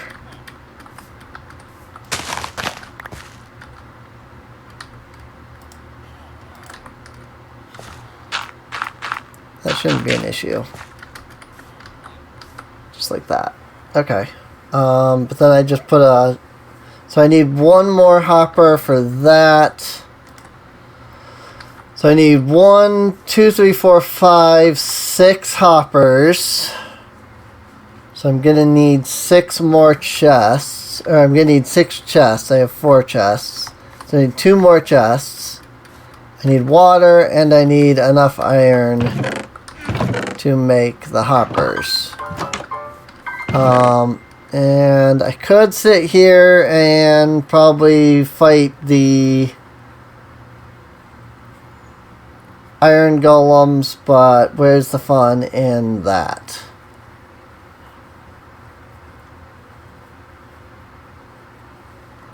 I literally have no idea what I was looking at. I was thinking I need more chests. I was staring into that looking for chests, and then I realized, wait a minute. I don't know what I'm looking at. So now I just need the iron. Okay. But otherwise, everything is set up. I mean, for the most part. Everything that I can currently set up is set up, I should say. So...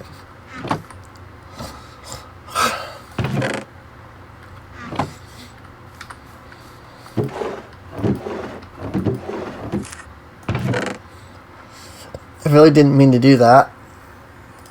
But that's fine, I guess. I'll either end up picking it up or it'll despawn eventually, so I'm not worried about it.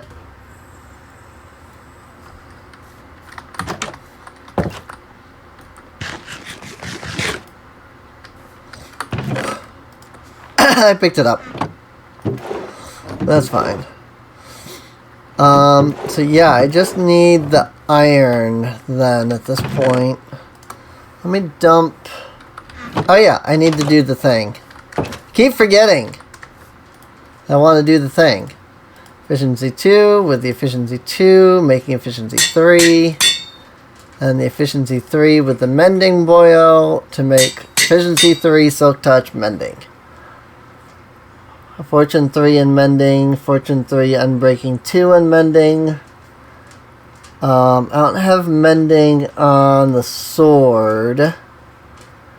But I think that's because I haven't enchanted it yet. I wanted to enchant it and get like some good stuff on it before I thought about doing that. So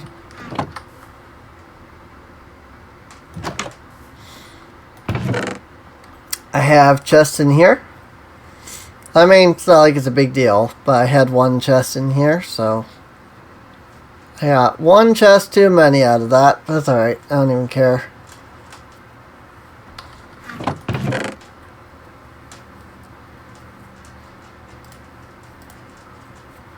I'm gonna need glass. So let me... Where's my coal at? Coal or charcoal? Doesn't matter which. That's out here, isn't it? I have a thing for that. Yes. Right here.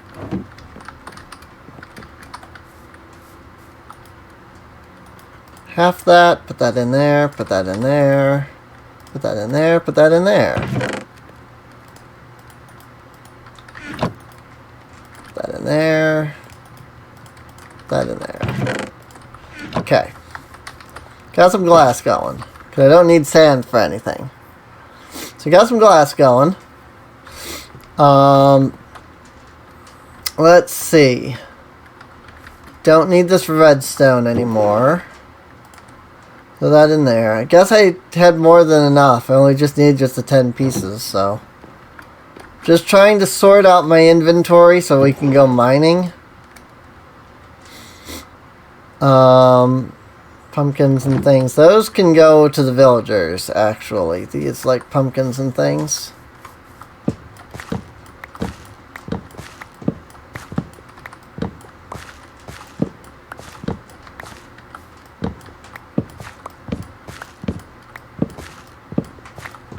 Oh yeah. It's great. I love being able to get melons as if they're pumpkins.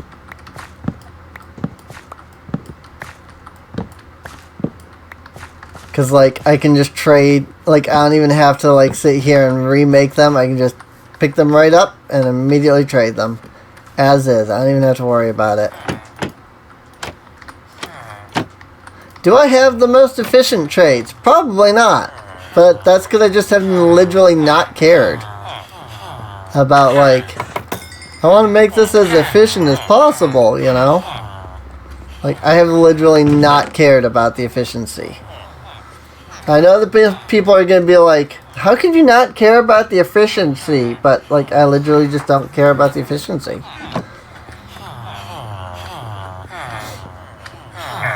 All that I'm after is getting emeralds, you know?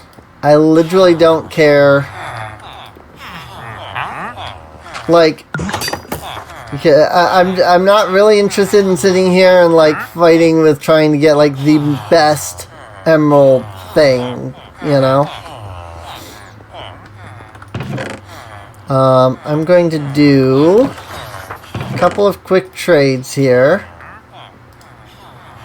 Book. 2 book. Or, no, I have Silk Touch already. I'm going to do a couple of quick trades here. I had, where did he go? Guy that had my pickaxe, here it is. I'm going to get another pickaxe. That's Unbreaking 2. And I'm going to put Mending and Silk Touch on it. Yes, that's definitely what I was trying to do.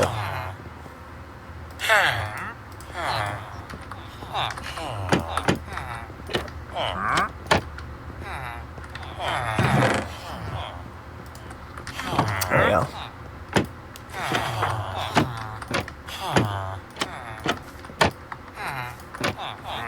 There. That's what I was trying to do. It worked in the end.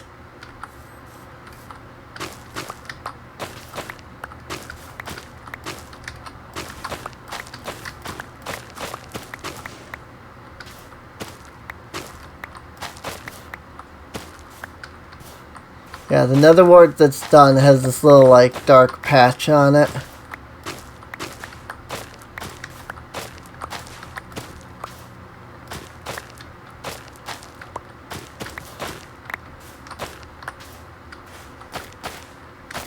That should be enough to fill up the farm now. That's what I'm ever going to need, even remotely, this much nether wart. In fact, I don't think I will ever even need nether wart at all. Because I probably am not going to make potions of really any kind anytime soon. If at all. I really almost never use potions when I play. But it is what it is, I guess. Here, just hold on to that for me. Potatoes, carrots, beetroot. Yeah, we're good. Okay, my inventory is pretty much empty. And we're gonna go look for some iron.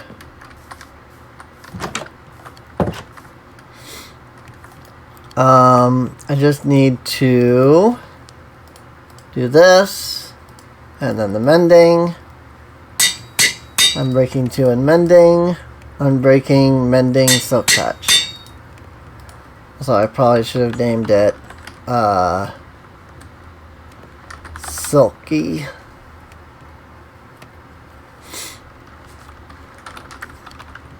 The Silk Innator.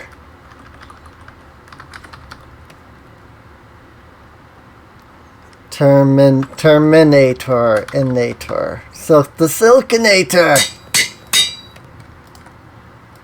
And then fortune shines upon us.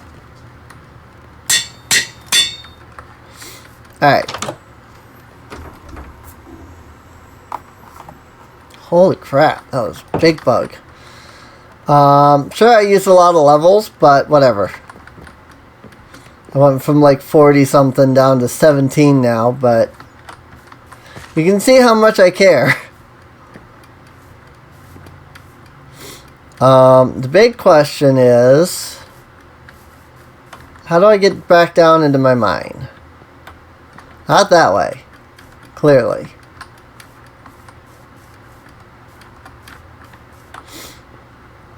Also, do I even have torches for mining? I just realized I don't have torches.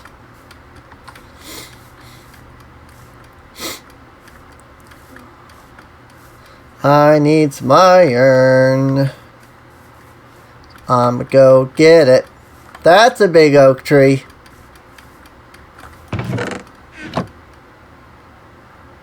So much wood.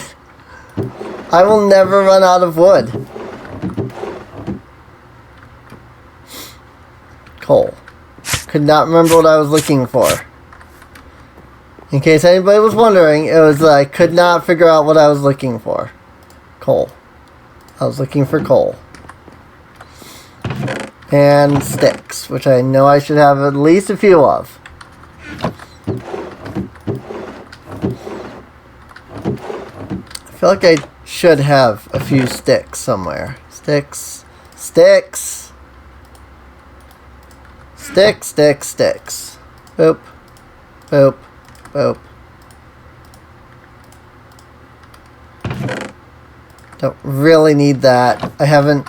Like, even though I have the potion of fire resistance, I keep forgetting to even use it.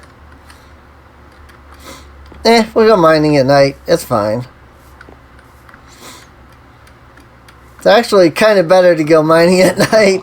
Despite what the song says about not mining at night. It's actually a better idea because then mobs can spawn up here at the top. And it means less mobs while you're mining.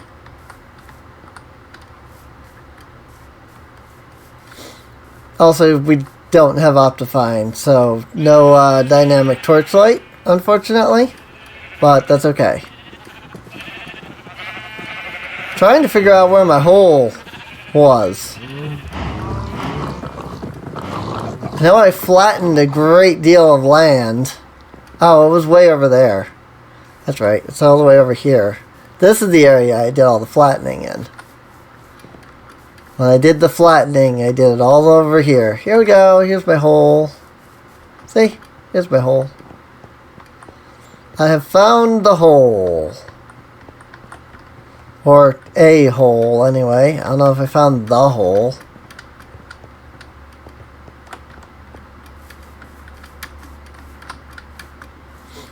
Does my hole even exist anymore? I mean, I definitely flattened all of this area, right? And this was where I flattened, right? I don't even remember anymore. Yeah, right here? No? That's not it. Boom. God dang it. I don't remember where I actually flattened at. Was it where the villagers are? Well, anyways, this is unexplored.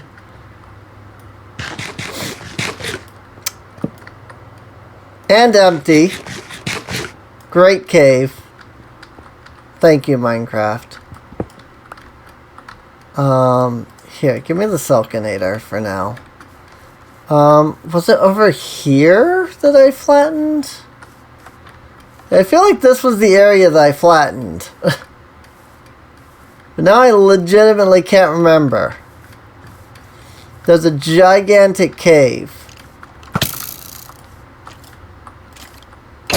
Wow. Could not hit him at all. I mean, yeah, I think it's just this, right? Just where I have this at. Where the gigantic cave was. Oh, yeah. That's right.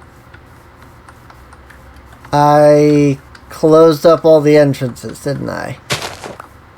Yep. I did. Here's my cave. Like I said, there's a giant cave somewhere.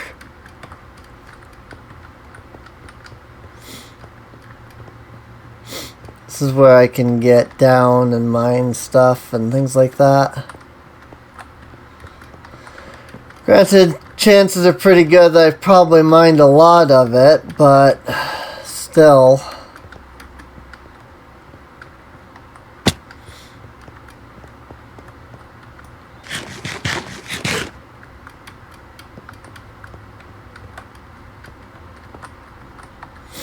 Oh yeah, this is where I trapped that, the one villager to get his llamas. Was down here. Like, that's what all this is. This is because I was doing that. I'm gonna put this pickaxe here. This is the fortune one. Fortune 3. Lots of coal time.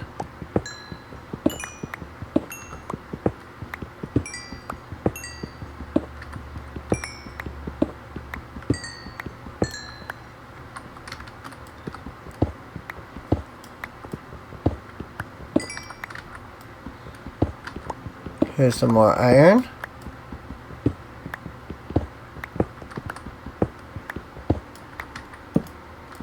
Not a lot, but here's iron, all the same.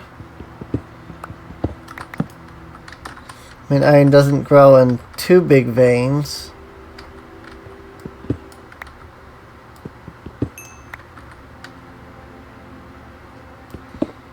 Get the Silkinator back out for the stone.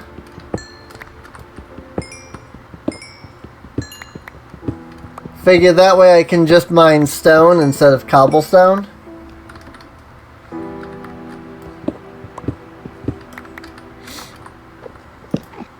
And it works a lot better.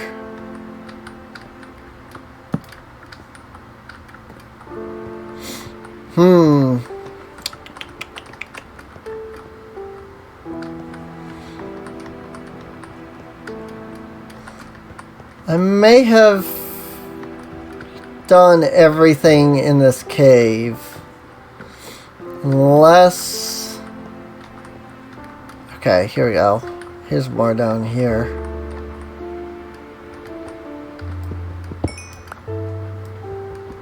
I don't know. I don't remember why I never mined these coal blocks.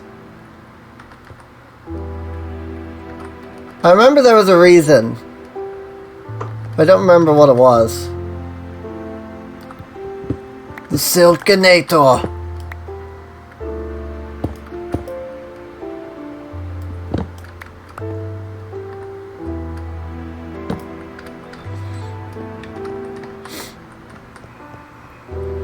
These are gonna be like my pickaxes for like ever. The only thing else that would be nice is maybe getting efficiency on them.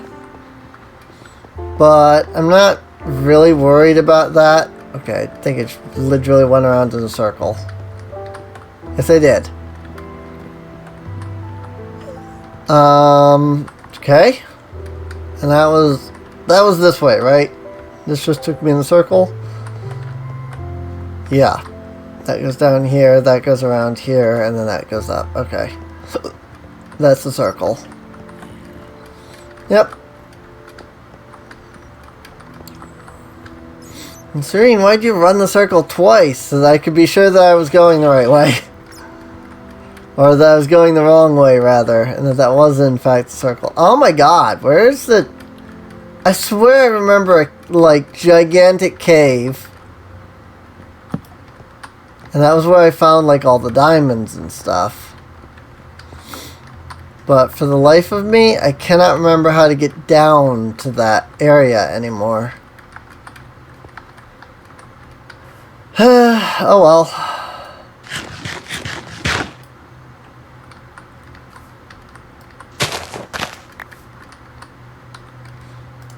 It is what it is.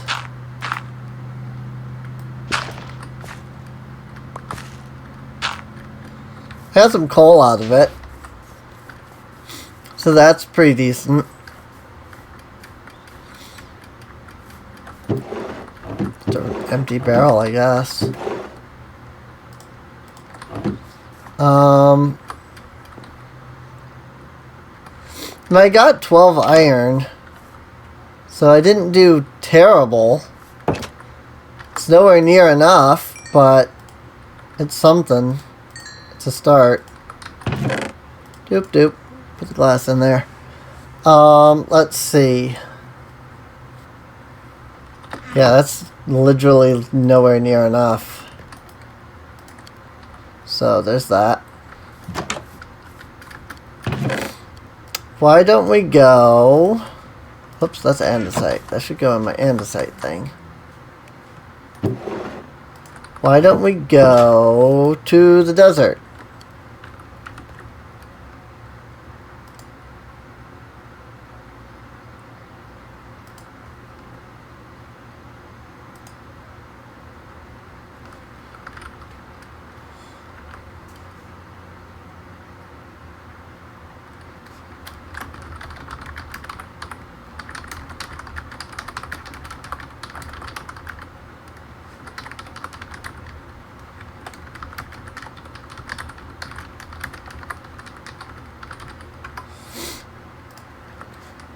Sorry, got a notice in my Discord, which, by the way, I do believe there's a link down below to.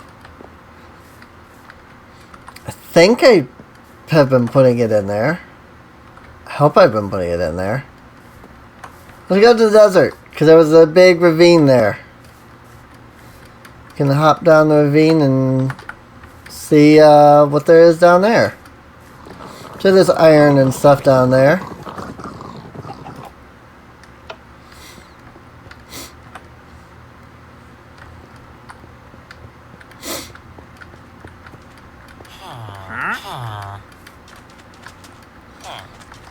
There's a wandering trader here.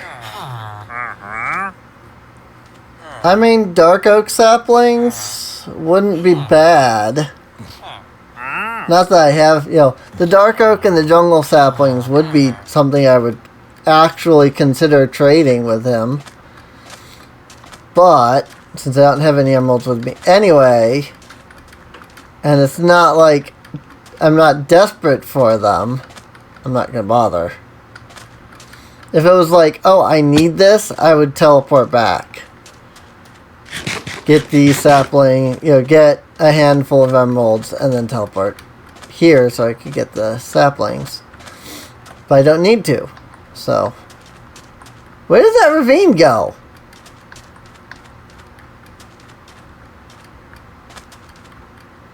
Here it is. I was say, how did I just lose an entire ravine? Like, I have an impeccable sense of direction. I really do. Whee! Sploosh. I see that iron right there. You think you can hide it from me? Whoa, lag.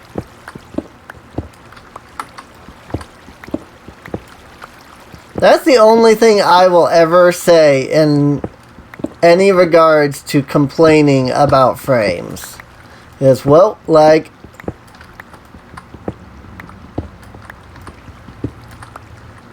Like, maybe it's just me, but I literally grew up in the age of bad frames. So bad frames literally don't bother me. Minecraft has bad frames, you know? Like, it doesn't bother me when games have bad frames. Because, like, every game is going to have bad frames. I was talking on my Discord server, actually, with some people. Some of my friends and stuff that are there. And I mentioned, like, the whole thing that started the whole, like, talk about frames and stuff was that I was watching somebody on Twitch that was streaming, and they were streaming Age of Calamity, and they were like, the frames in this game are so bad, and I'm watching, like, I don't even see it on their stream. Like, I'm not seeing any frame skips, I'm not seeing any issues. The game looks like it's running about as well as Minecraft is running right now.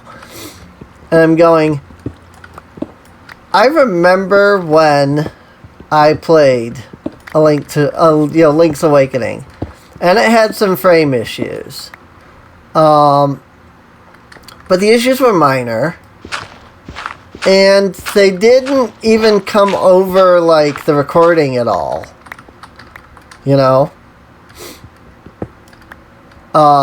And so, like, I'm watching going, I don't even see any frame issues here to begin with. But I knew, because I previously watched him play Link's Awakening as well. But I was like, I know that there's, a slight difference. I don't know how that happens. Seems like even over recording, when frames drop, it would, like, pick up on that. But I've seen it just, like, doesn't somehow. But anyway, like, so I was watching the streamer, and I'm going, I'm not seeing, like, any frame issues, But also, like, again, I do remember playing Link's Awakening, and I remember going, well, I had some frame issues here every once in a while. But it never, like, hurt the game for me. In fact, I still enjoyed the game immensely, despite the fact that it had all the frame issues. Actually, isn't this... This is Fortune. I should be mining with a shovel now that I think about it.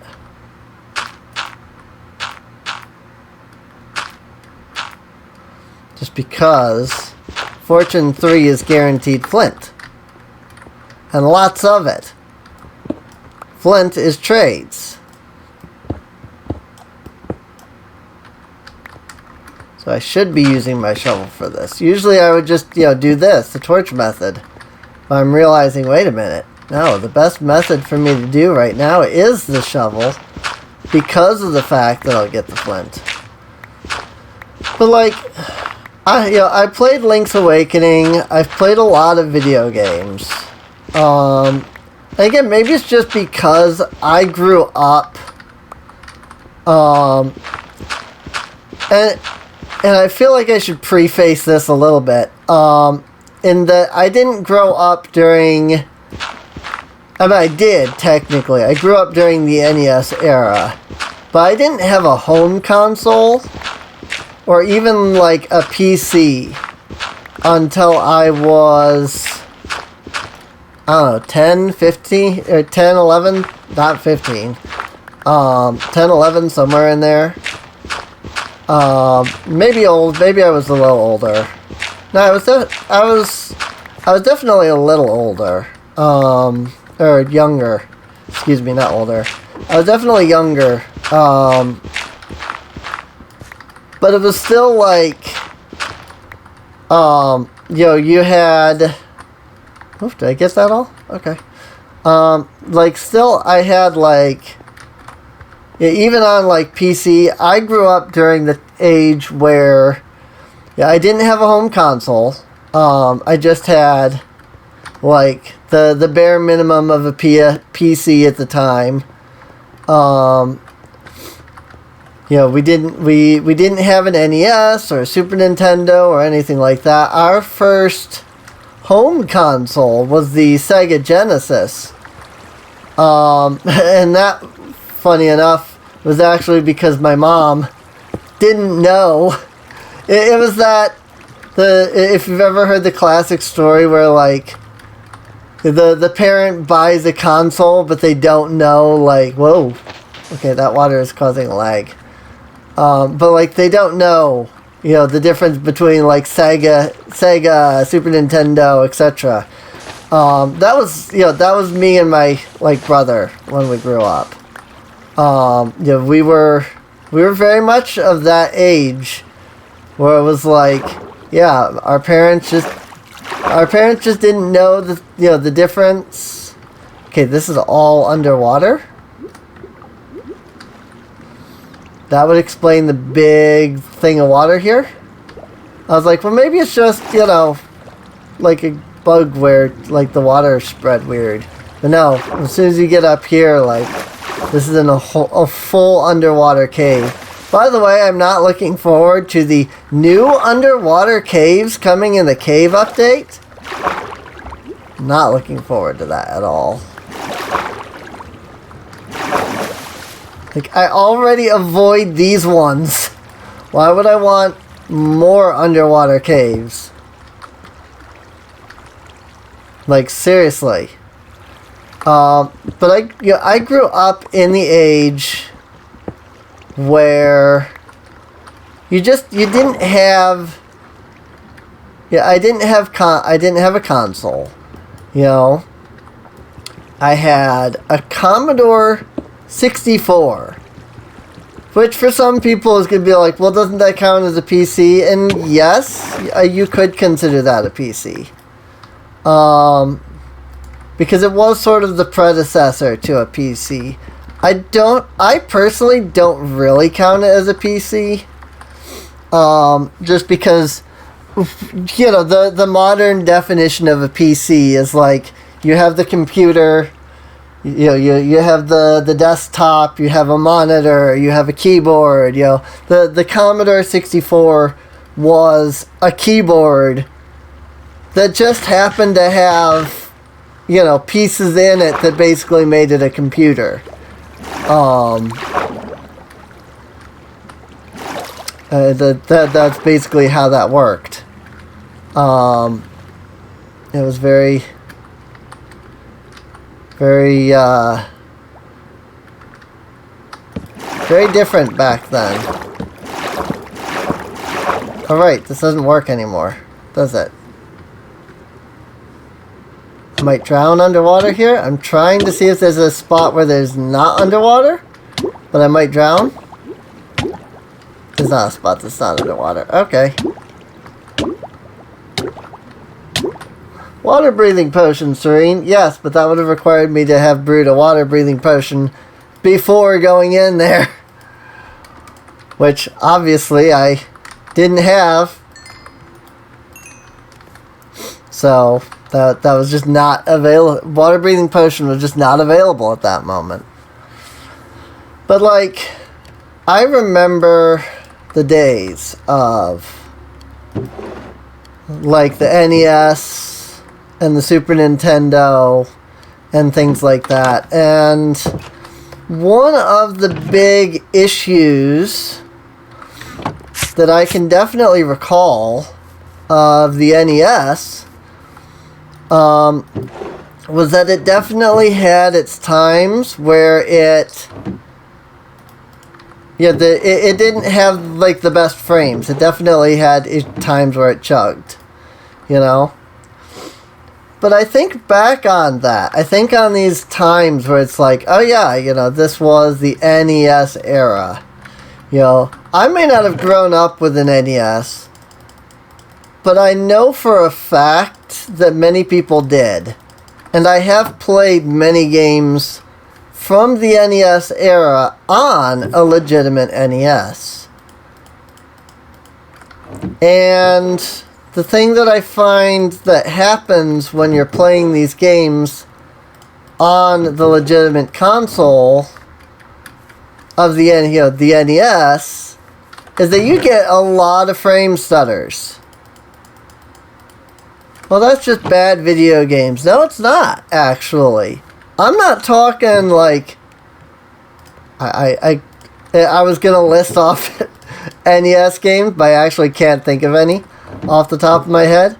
But I'm not talking about, like, you know, Double Dragon or things like, the video games that a lot of people might consider bad for the NES.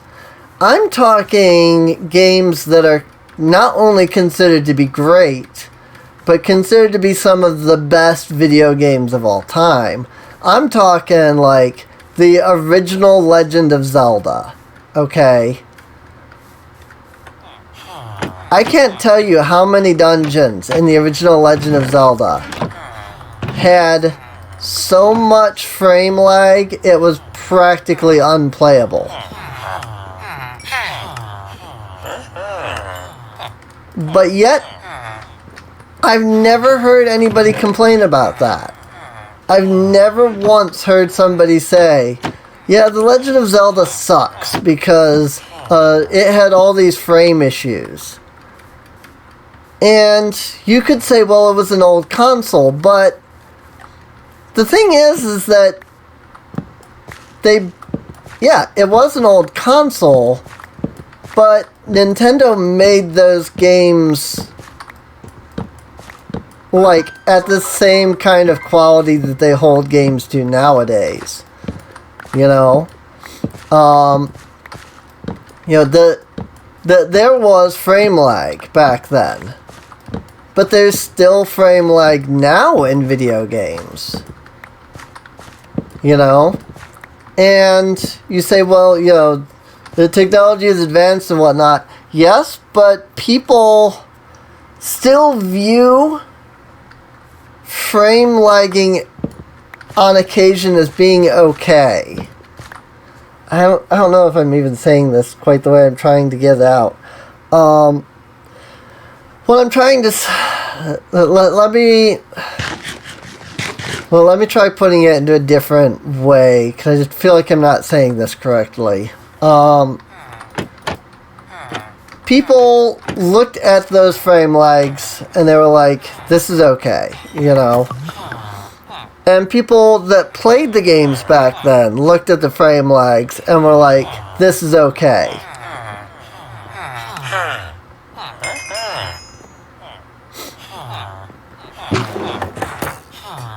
Level him up again. I see he has cake.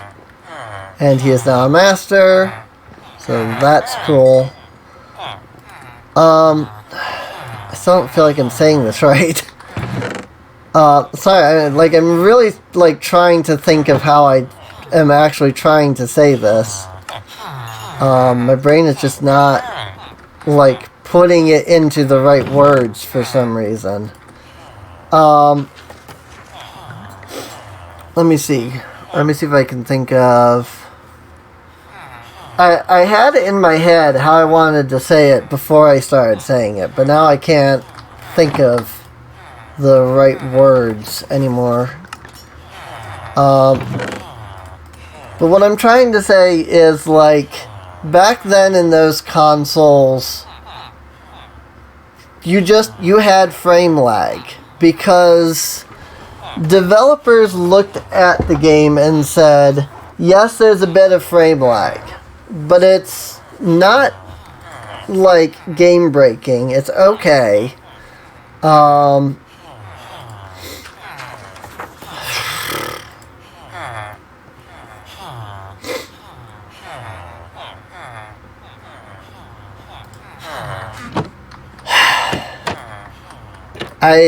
My brain is not wanting to word right now anymore. I don't know why.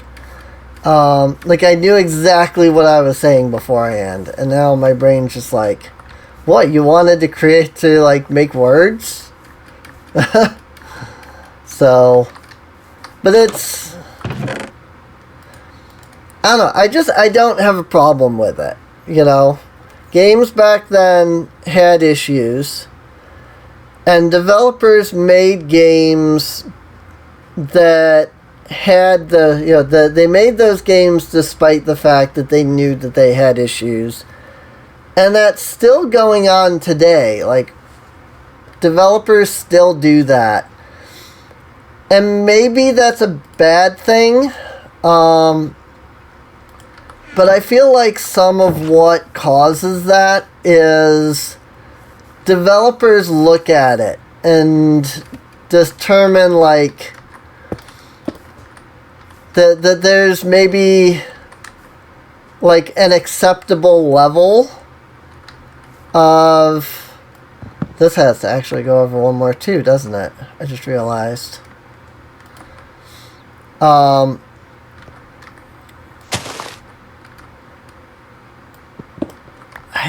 Again, I don't know if I'm quite saying this the way that I'm trying to get it off or not. Where did that dirt block go?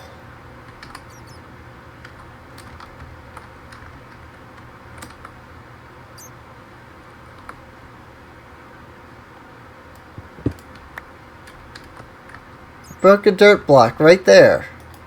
Ow. There it is. Woo! I was like, where did the dirt block go? Oh boy. We're good. That went into the thing. But like, developers just... Again, I don't know if I'm saying this right. But like, the view of most developers, I feel like, is just that if it doesn't harm the gameplay... No, I'm still not saying that right. God, what are the words I'm trying to say? Like, I'm so confused. Like, I'm confused now on what even I'm trying to say. What I'm trying to say is that frames don't matter. You know, if you have a little bit of frame drop, that's fine. If the entire game is doing it, that's one thing. But if you have a level or two where there's a slight issue, developers just don't worry about it, you know? Because they know that people will still enjoy the game in the end. You know, they've always had that mentality, if that makes sense. I don't know if that... I still don't know if I'm, like, wording things correctly. It's a good thing I have that extra chest, though. Because I'm probably going to end up needing it for this. And sure, you could be like, well, maybe developers should change their mindset on that. I can see somebody being like, well, then maybe that's just something that people should think about now. And you're not wrong. It probably is something we should put a little bit more thought into when we're developing games. I say we because I am myself a game developer. But as a game developer myself, I can tell you that there have been points where I have willingly allowed for maybe not the optimal amount of frames in a game I'm making. just because it's like, you want to throw a certain amount of enemies on the screen, let's say, because you want a certain level of challenge. I think this is where I was trying to go. You want to throw a certain amount of enemies on the screen because you want a certain amount of challenge. As technology advances, you're not looking at 100 sprites on screen. Now you're looking at 100 3D models. You're also looking at the difference between 100 3D models that used to have, let's say, 300 tries versus the modern 3D models, which have thousands, tens of thousands, possibly even getting close to hundreds of thousands of tries at this point, which is a lot. Like, that is a lot of that's a lot of tries. And if you don't know what a try is, a try is the triangle, hence try, that makes up a polygon.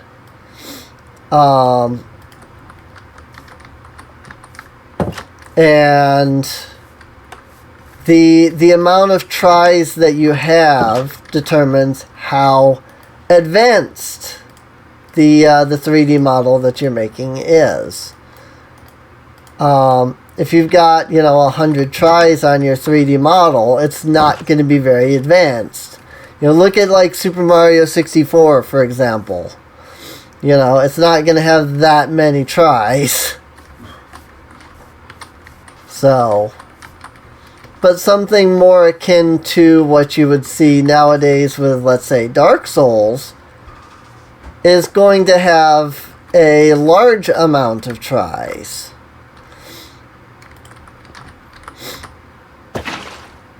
And because of because of the amount of tries and things, the model is going to become more complex. And something that you're going to find is that the more complex you make a model, the more difficult it is. You run into the same issue you had when you had sprites. The more complicated the model, the more processing power it's going to take for the game.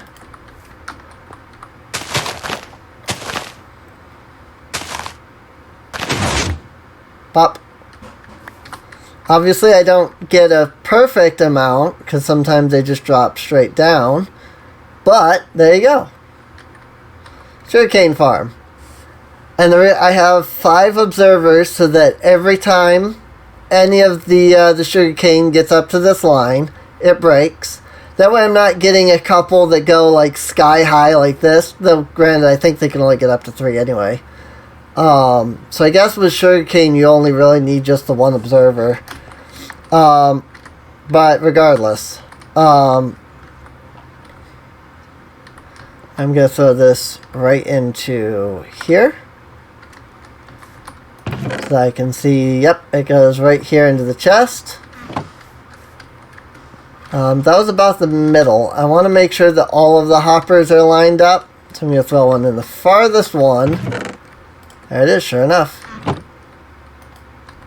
Hoppers do go pretty quick, so I think that is an indication that it is in fact getting over there in time.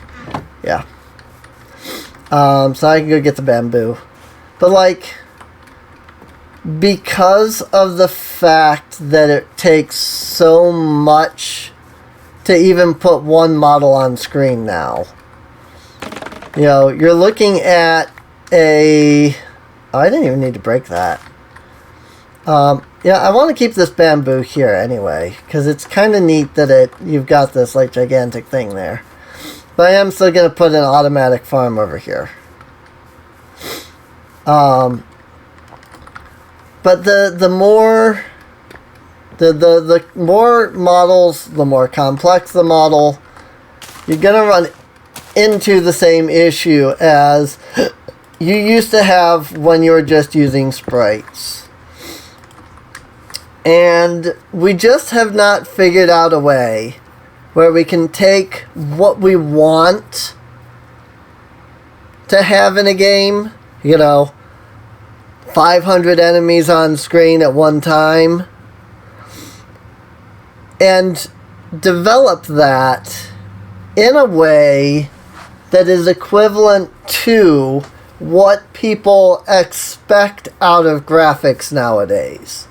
People want the big 4K Ultra HD graphics. That's what people want nowadays. And if you don't give it to them, they have a fit. But you also want to go in and put enough enemies and things like that that's a challenge. Hyrule Warriors, for example. They want to put 1,000 enemies on the screen at one time. Or maybe not 1,000, but like 500 enemies on screen at a time. Well, if you've got 500 enemies on screen at a time, that's a lot of processing power. But also it has to model the environment. And of course, we all know that the Switch barely runs at 1080p. Like, just straight up. We know that. But that's because Nintendo's not, I feel like a little bit of it is that Nintendo is not looking at the whole, people want the Uber HD experience, because they're not concerned with that. Nintendo has always been about making sure that the consumer is able to purchase their games, purchase their system, that the average consumer can buy their games.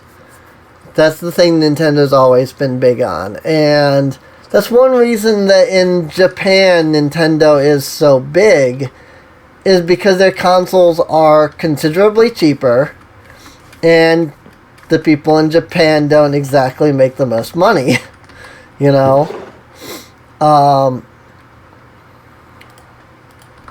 so, a lot of it really is that it's just yes, we could do these HD games, these Ultra HD games, but we want to ensure, look at the price of a Switch, for example. What, $250, $200, something around there, right? Now look at any of these 4K HD ridiculous machines that are being pumped out by, Sony and Microsoft, and you very quickly notice that there's a difference in mentality between the two. Nintendo wants people to buy their consoles. Nintendo wants people to buy their games. So they develop a system that they can sell for a reasonable amount of price that people can buy and play their games in consoles. Meanwhile, I'm really honestly even surprised that the Xbox and PlayStation even sold. The new PlayStation 4 or 5 and the new Xbox. I'm surprised they even sold. Because I don't know anybody right now that has enough money to pay $700 for a console that doesn't feel filthy rich. That doesn't have ridiculous amounts of money. And, yes, there's Nico B, who, he did go and buy stuff like that. But he's also a big name YouTuber that makes a good amount of money both off of YouTube and streaming. I'm not talking about those people. I'm talking about the average everyday consumer. The average person You know, how many of you can just walk out there and be like, yeah, I'll spend $700 on a console, right? Just right now, you know? I bet not even half of you could probably do that. I know I couldn't do that, but then I don't count myself in that because I literally have no income currently. So there's, you know, that. I think I made too many. Like, I have no income at all. So, like, even if I wanted to go out and buy them, I literally couldn't, you know. And it's just like, I look at Nintendo, and say what you will about Nintendo, because I will agree that they have had some really kind of sleazy things they've done lately, you know. The whole 35th anniversary Mario thing, it doesn't hit me right, you know, because, like, okay, Mario 64, Galaxy, Mario Sunshine, but we're talking, like, a limited, like, 3-month release for these games, you know, even if I wanted to. Like, that's sort of anti-consumer right there, you know? But usually Nintendo is pretty good about being, you know, pro-consumer, I guess is the word. So, I can fault them one or two little minor issues when they're usually pretty good. Is sort of my point on that. You know? But when Sony and Xbox, you know, Sony, Microsoft, they're like, we have to push out this 4K game, you know, and here's the worst part. Like, here's the thing that I don't like the most. Like, Sony and Microsoft, well, not Sony, because they've just got the PS5, but, like, during the life of the Xbox One, they had the Xbox One, but they announced the Xbox One S and the Xbox One X at the same time, the same E3 conference. And they were like, yes, we have the Xbox One S that's coming out in like a couple of weeks, basically. You can buy it, basically buy it right now. But also, just so that you know, in about 8 months from now, we're also going to have a Pro version, the Xbox One X. And I'm like, why not just release the Xbox One X? And the answer is because they wanted to put out a quote-unquote pro console that was cheaper.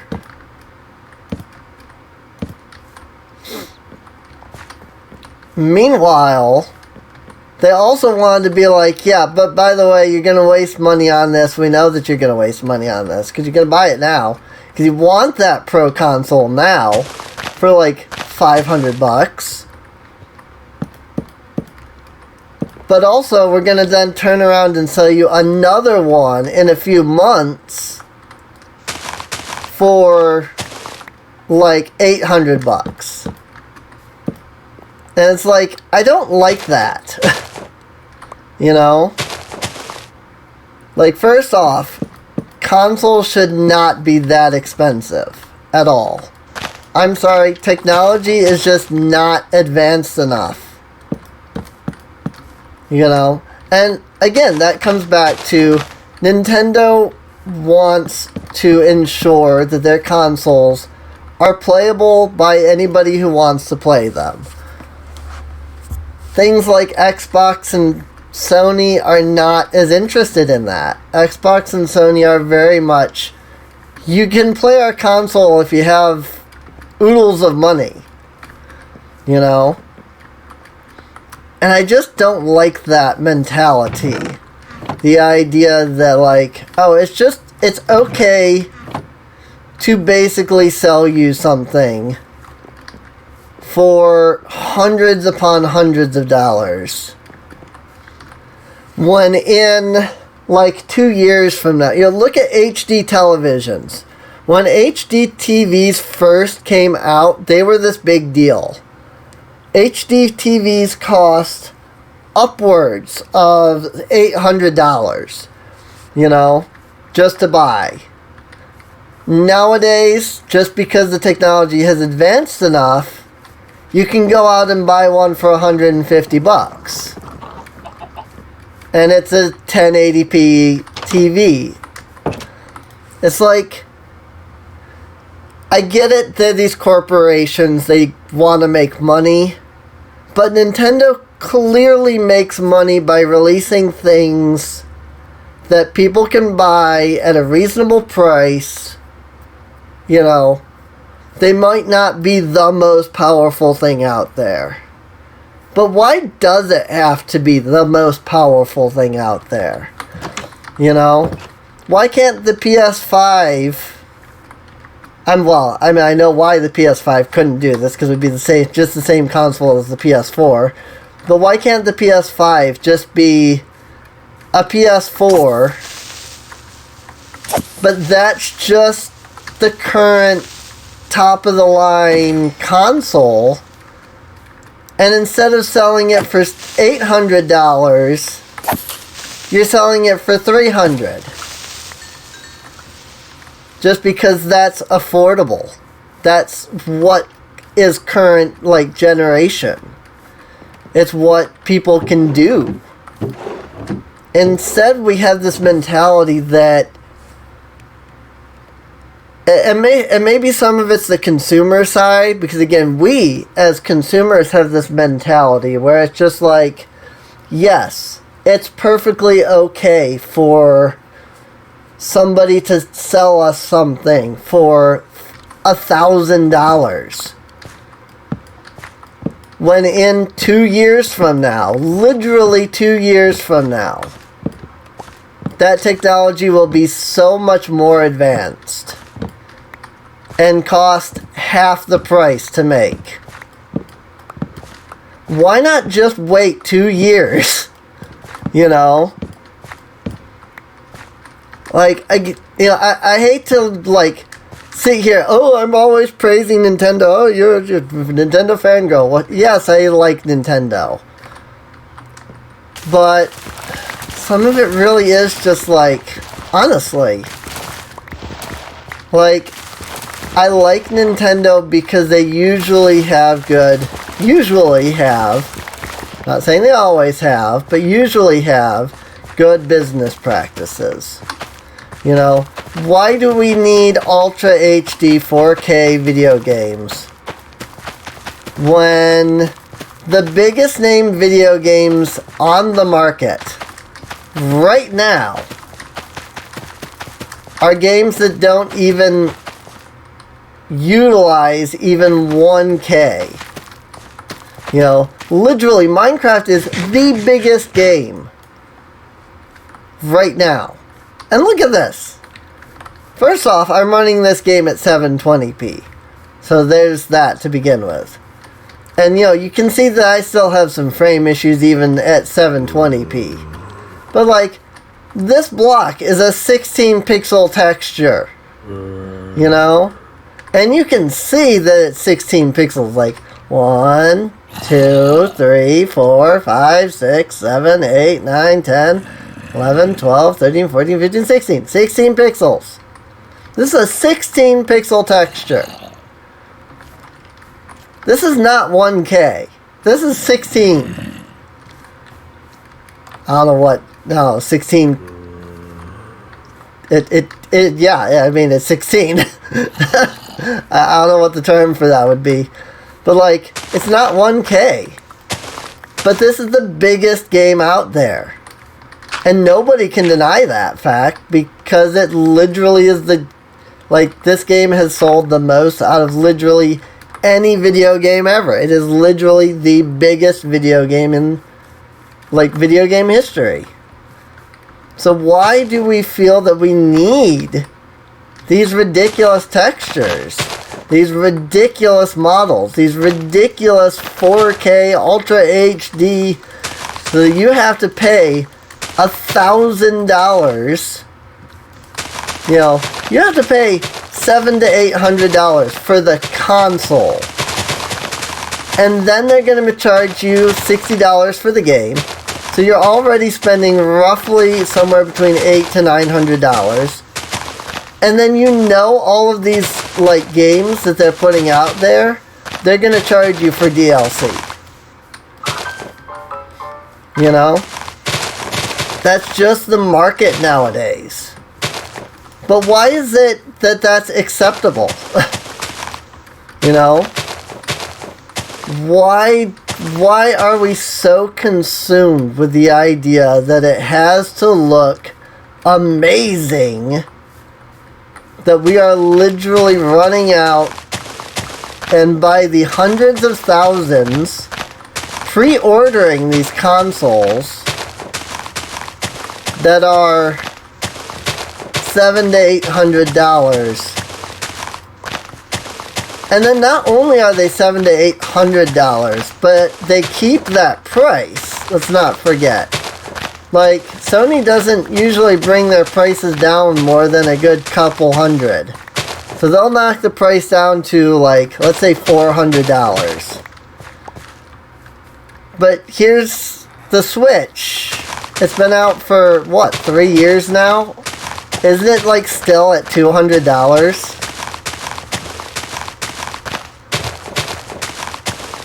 And I might be wrong on that. It might be cheaper.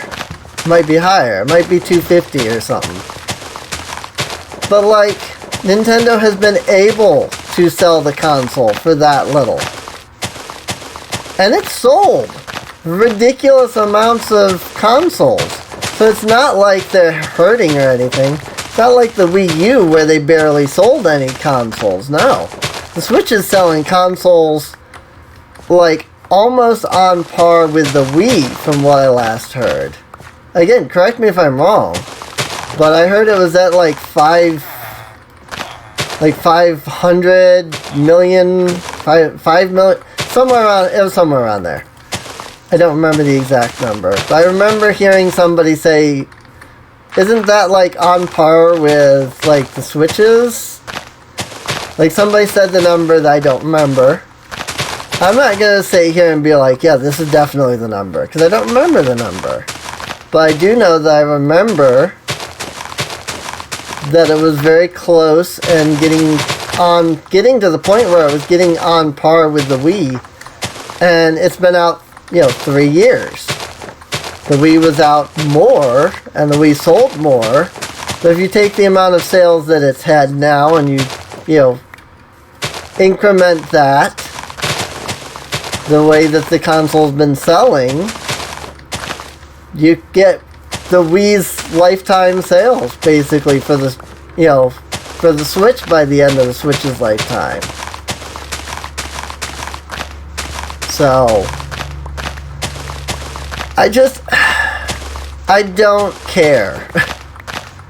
I don't care. I don't care that people want these 4K. It has to be 60 frames a second.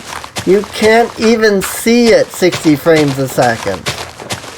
Like, we as humans, at least the last I read online, can't even see it 60 frames a second. Why do we care if a video game is running at 30 or 60 if we can't even see 60 frames a second? Like, what's the point? Well, it looks so smooth. Yes, but we're reaching the edge of, like, what we can do, what we can see, what we can comprehend. We're reaching the point where dogs are the only people that can see what the game is actually doing. Because can't dogs see, again, correct me if I'm wrong, but I think I heard somebody say something like, dogs can see at like 144 hertz or something. Like 100, or not hertz, but like 144 frames, like a second. So like if they look at like one of the old CRT TVs, like they don't see anything but just all the individual lights. They don't see the like they don't see the image. They just see like the lights.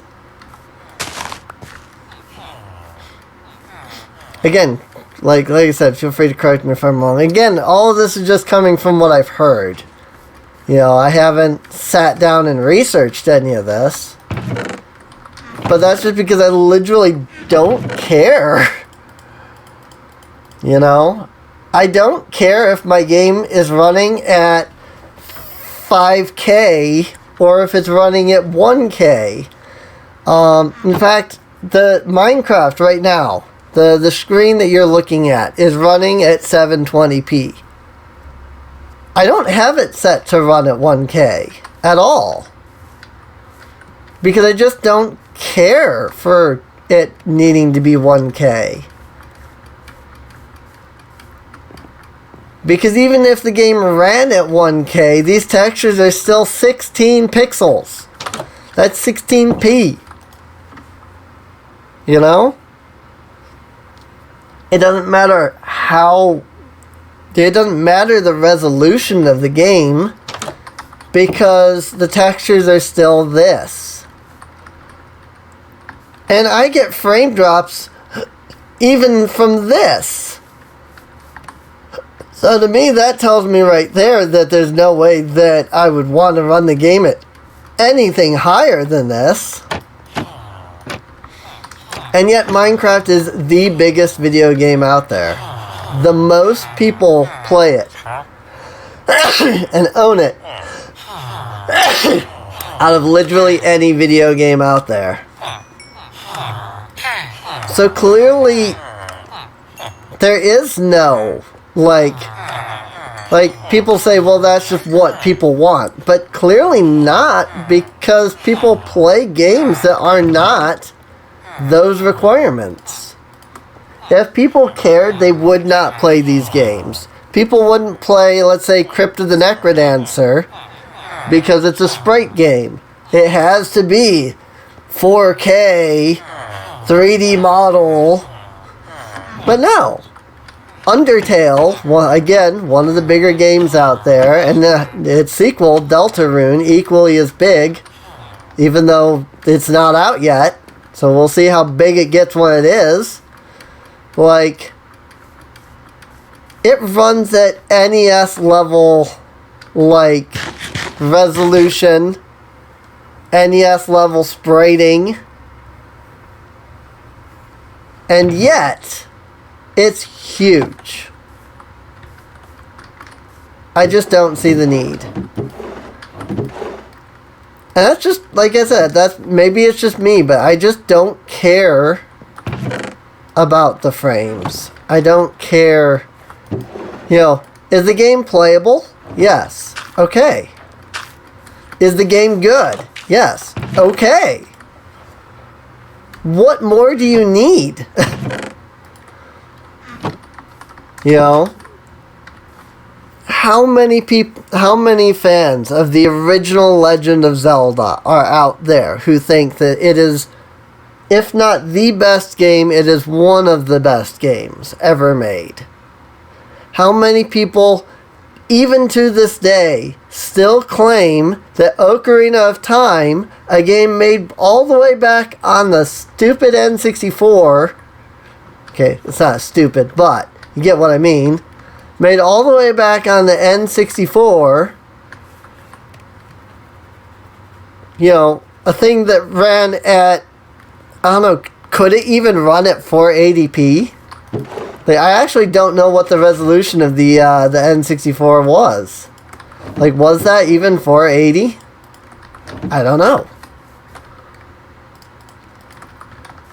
But people still call it the best game ever made.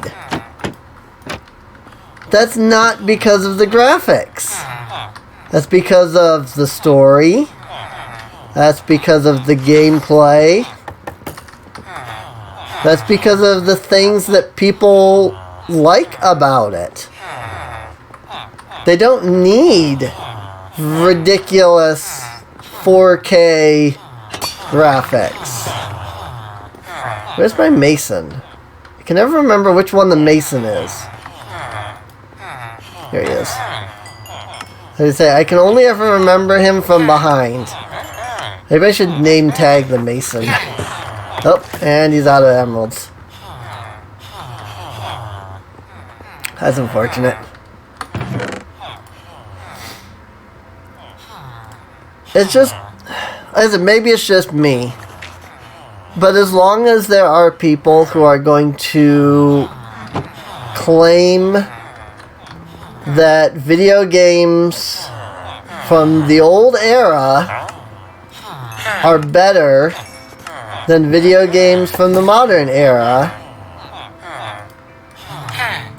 I'm not going to sit here and agree that games need to be these immense, mind-blowing, you open the game up and immediately it's like a freaking, what's the old commercial where the guy, like, he has this gigantic, like, gust of wind hit him in the face real hard and he's blown back from the Sega Genesis. Oh God, am I showing my age? That I remember those commercials.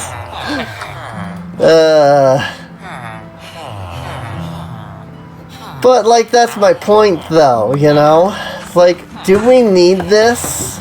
Do we need these kinds of graphics when people are just fine, perfectly happy? In fact, some of them even prefer. Oh, I can get emeralds from that nether wart. Oh, heck yeah. I didn't even know that. Did I put the nether wart in here? No, I remember now. I put it out here. But cool, I didn't even know the nether wart was a trade. So I do want to grow the nether wart in large quantities then. Because more emeralds for me.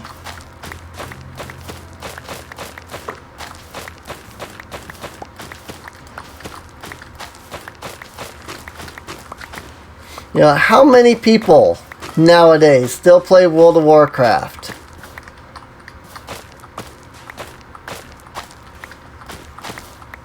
How many people play Mabinogi? These are games that barely even run at 1K, and they're considered to be some of the best games out there.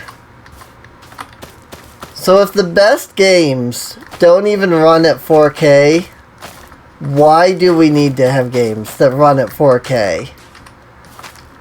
Not why do we want, why do we need? I can see the want, but that's not how people act. They don't go, I want. They go, I need. Maybe let's stop making consoles that are too powerful, that they can barely run games, and go back to a time when consoles could run games. We have the ability to make a console that could run Breath of the Wild or Hyrule Warriors, Age of Calamity, with zero stuttering. We do.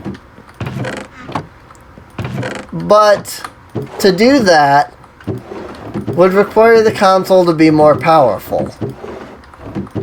Well, if our console is more powerful, then why would we want to run the games at that level? Why wouldn't we want the games to run at a higher resolution, better models, etc.?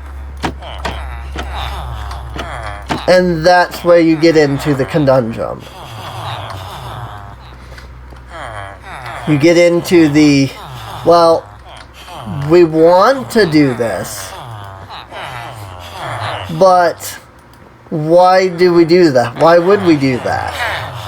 We can produce these games that are even higher, you know, even higher resolution and so on. So why would we want to run a game smoothly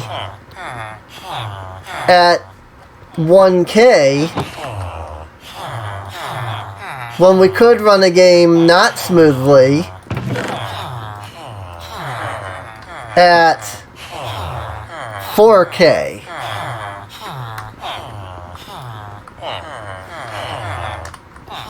You know? And that is literally the current mentality. Why run the game smoothly at 1K when we could run a game not smoothly but at 4K? Did you think about that? We could run a game at 4,000. Think about that for a moment. If we can run a game at 4,000, then why would we ever want to run a game at only 1,000? Well, because it doesn't run smoothly. Oh my god, where is my Mason? I can never remember what the Mason looks like. Toolsmith? No. Seriously, where's the Mason? Oh, everybody's going to sleep. Armor. What does the Mason look like? Is it this guy? I think it's this guy. It's this guy.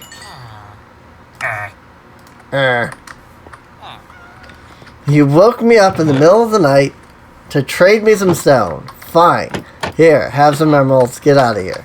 I'm going back to bed. That's what he did. That's how he reacted to that. You woke me up in the middle of the night to trade me some stone. I'll take it, but I'm going back to sleep. Good night. Because he just went immediately right back to bed. Anyway, I hope all of that made sense. I feel like I rambled on endlessly and didn't make my point, but I'm hoping that maybe I did, and that maybe it was just a roundabout way of making the point. Because I really... if I didn't make the point, I feel really bad. I don't know, leave a comment down below. You know, for those watching the VOD. Leave a comment down below. Tell me, do you feel like I made my point? Did I confuse the crap out of you? You know? Like, do you feel like, oh yeah, I understand where you're coming from? Or do you feel like, yeah, you rambled on for like an hour about literally nothing, and like, I have no idea what you were trying to say. I'm curious. I'm just legitimately curious how, like, what I said came across and whether it was understandable or not. So, ow. Do I even have, like, flint anywhere? I don't even know at this point. Here's some flint. How much flint do I have? I have enough that I could trade. So that's cool.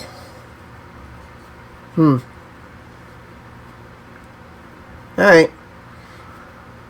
Well, in either case,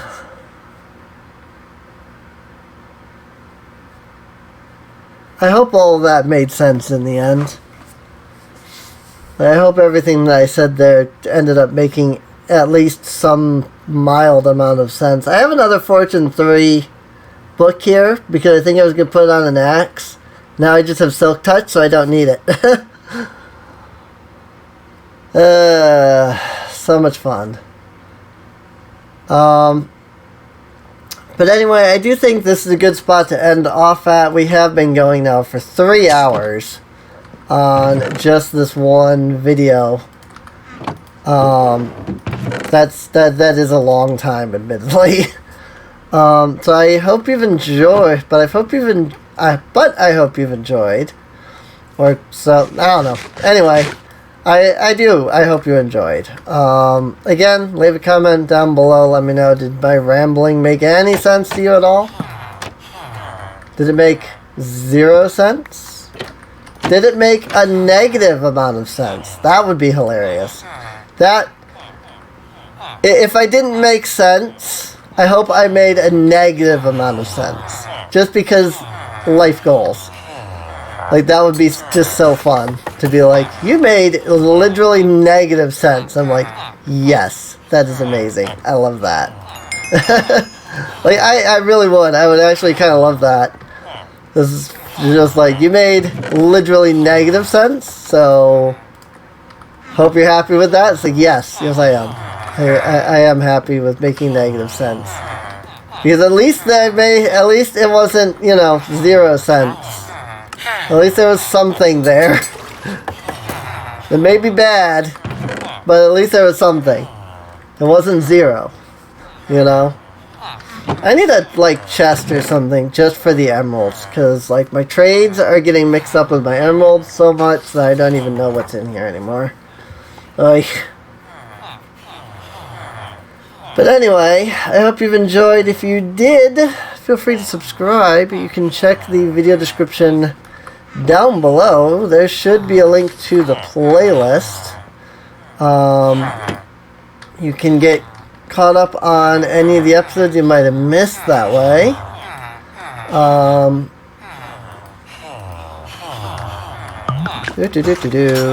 just really hope that they do something to add the use for the fletching table at some point, because I'm just annoyed that there's still no use for it, is all. Let me do another, stack of emeralds on here. So 9 emeralds for a bookshelf, so 3 emeralds per book. And I think the book trade is 4 emeralds, or 4 books to an emerald. So, no infinite emeralds. Right. Missed that one again, didn't I? Just didn't even think about that, did I?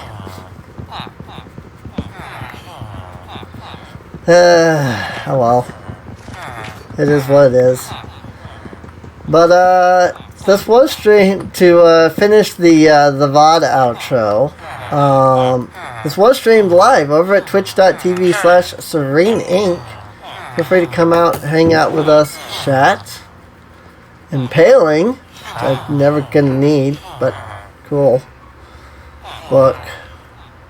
Yeah.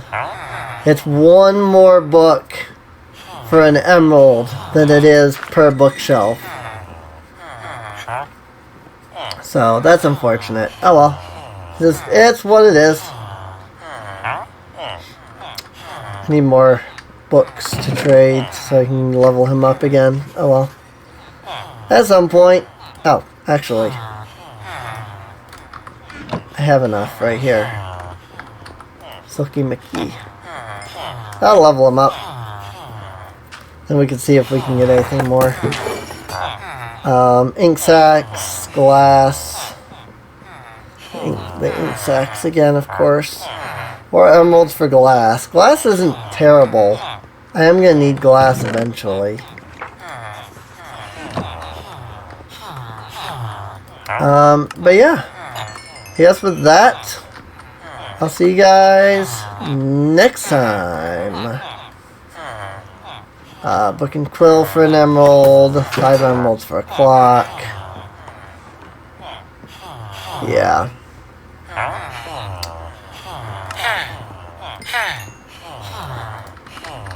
And it's still just as slow, but at least I can buy bookshelves now.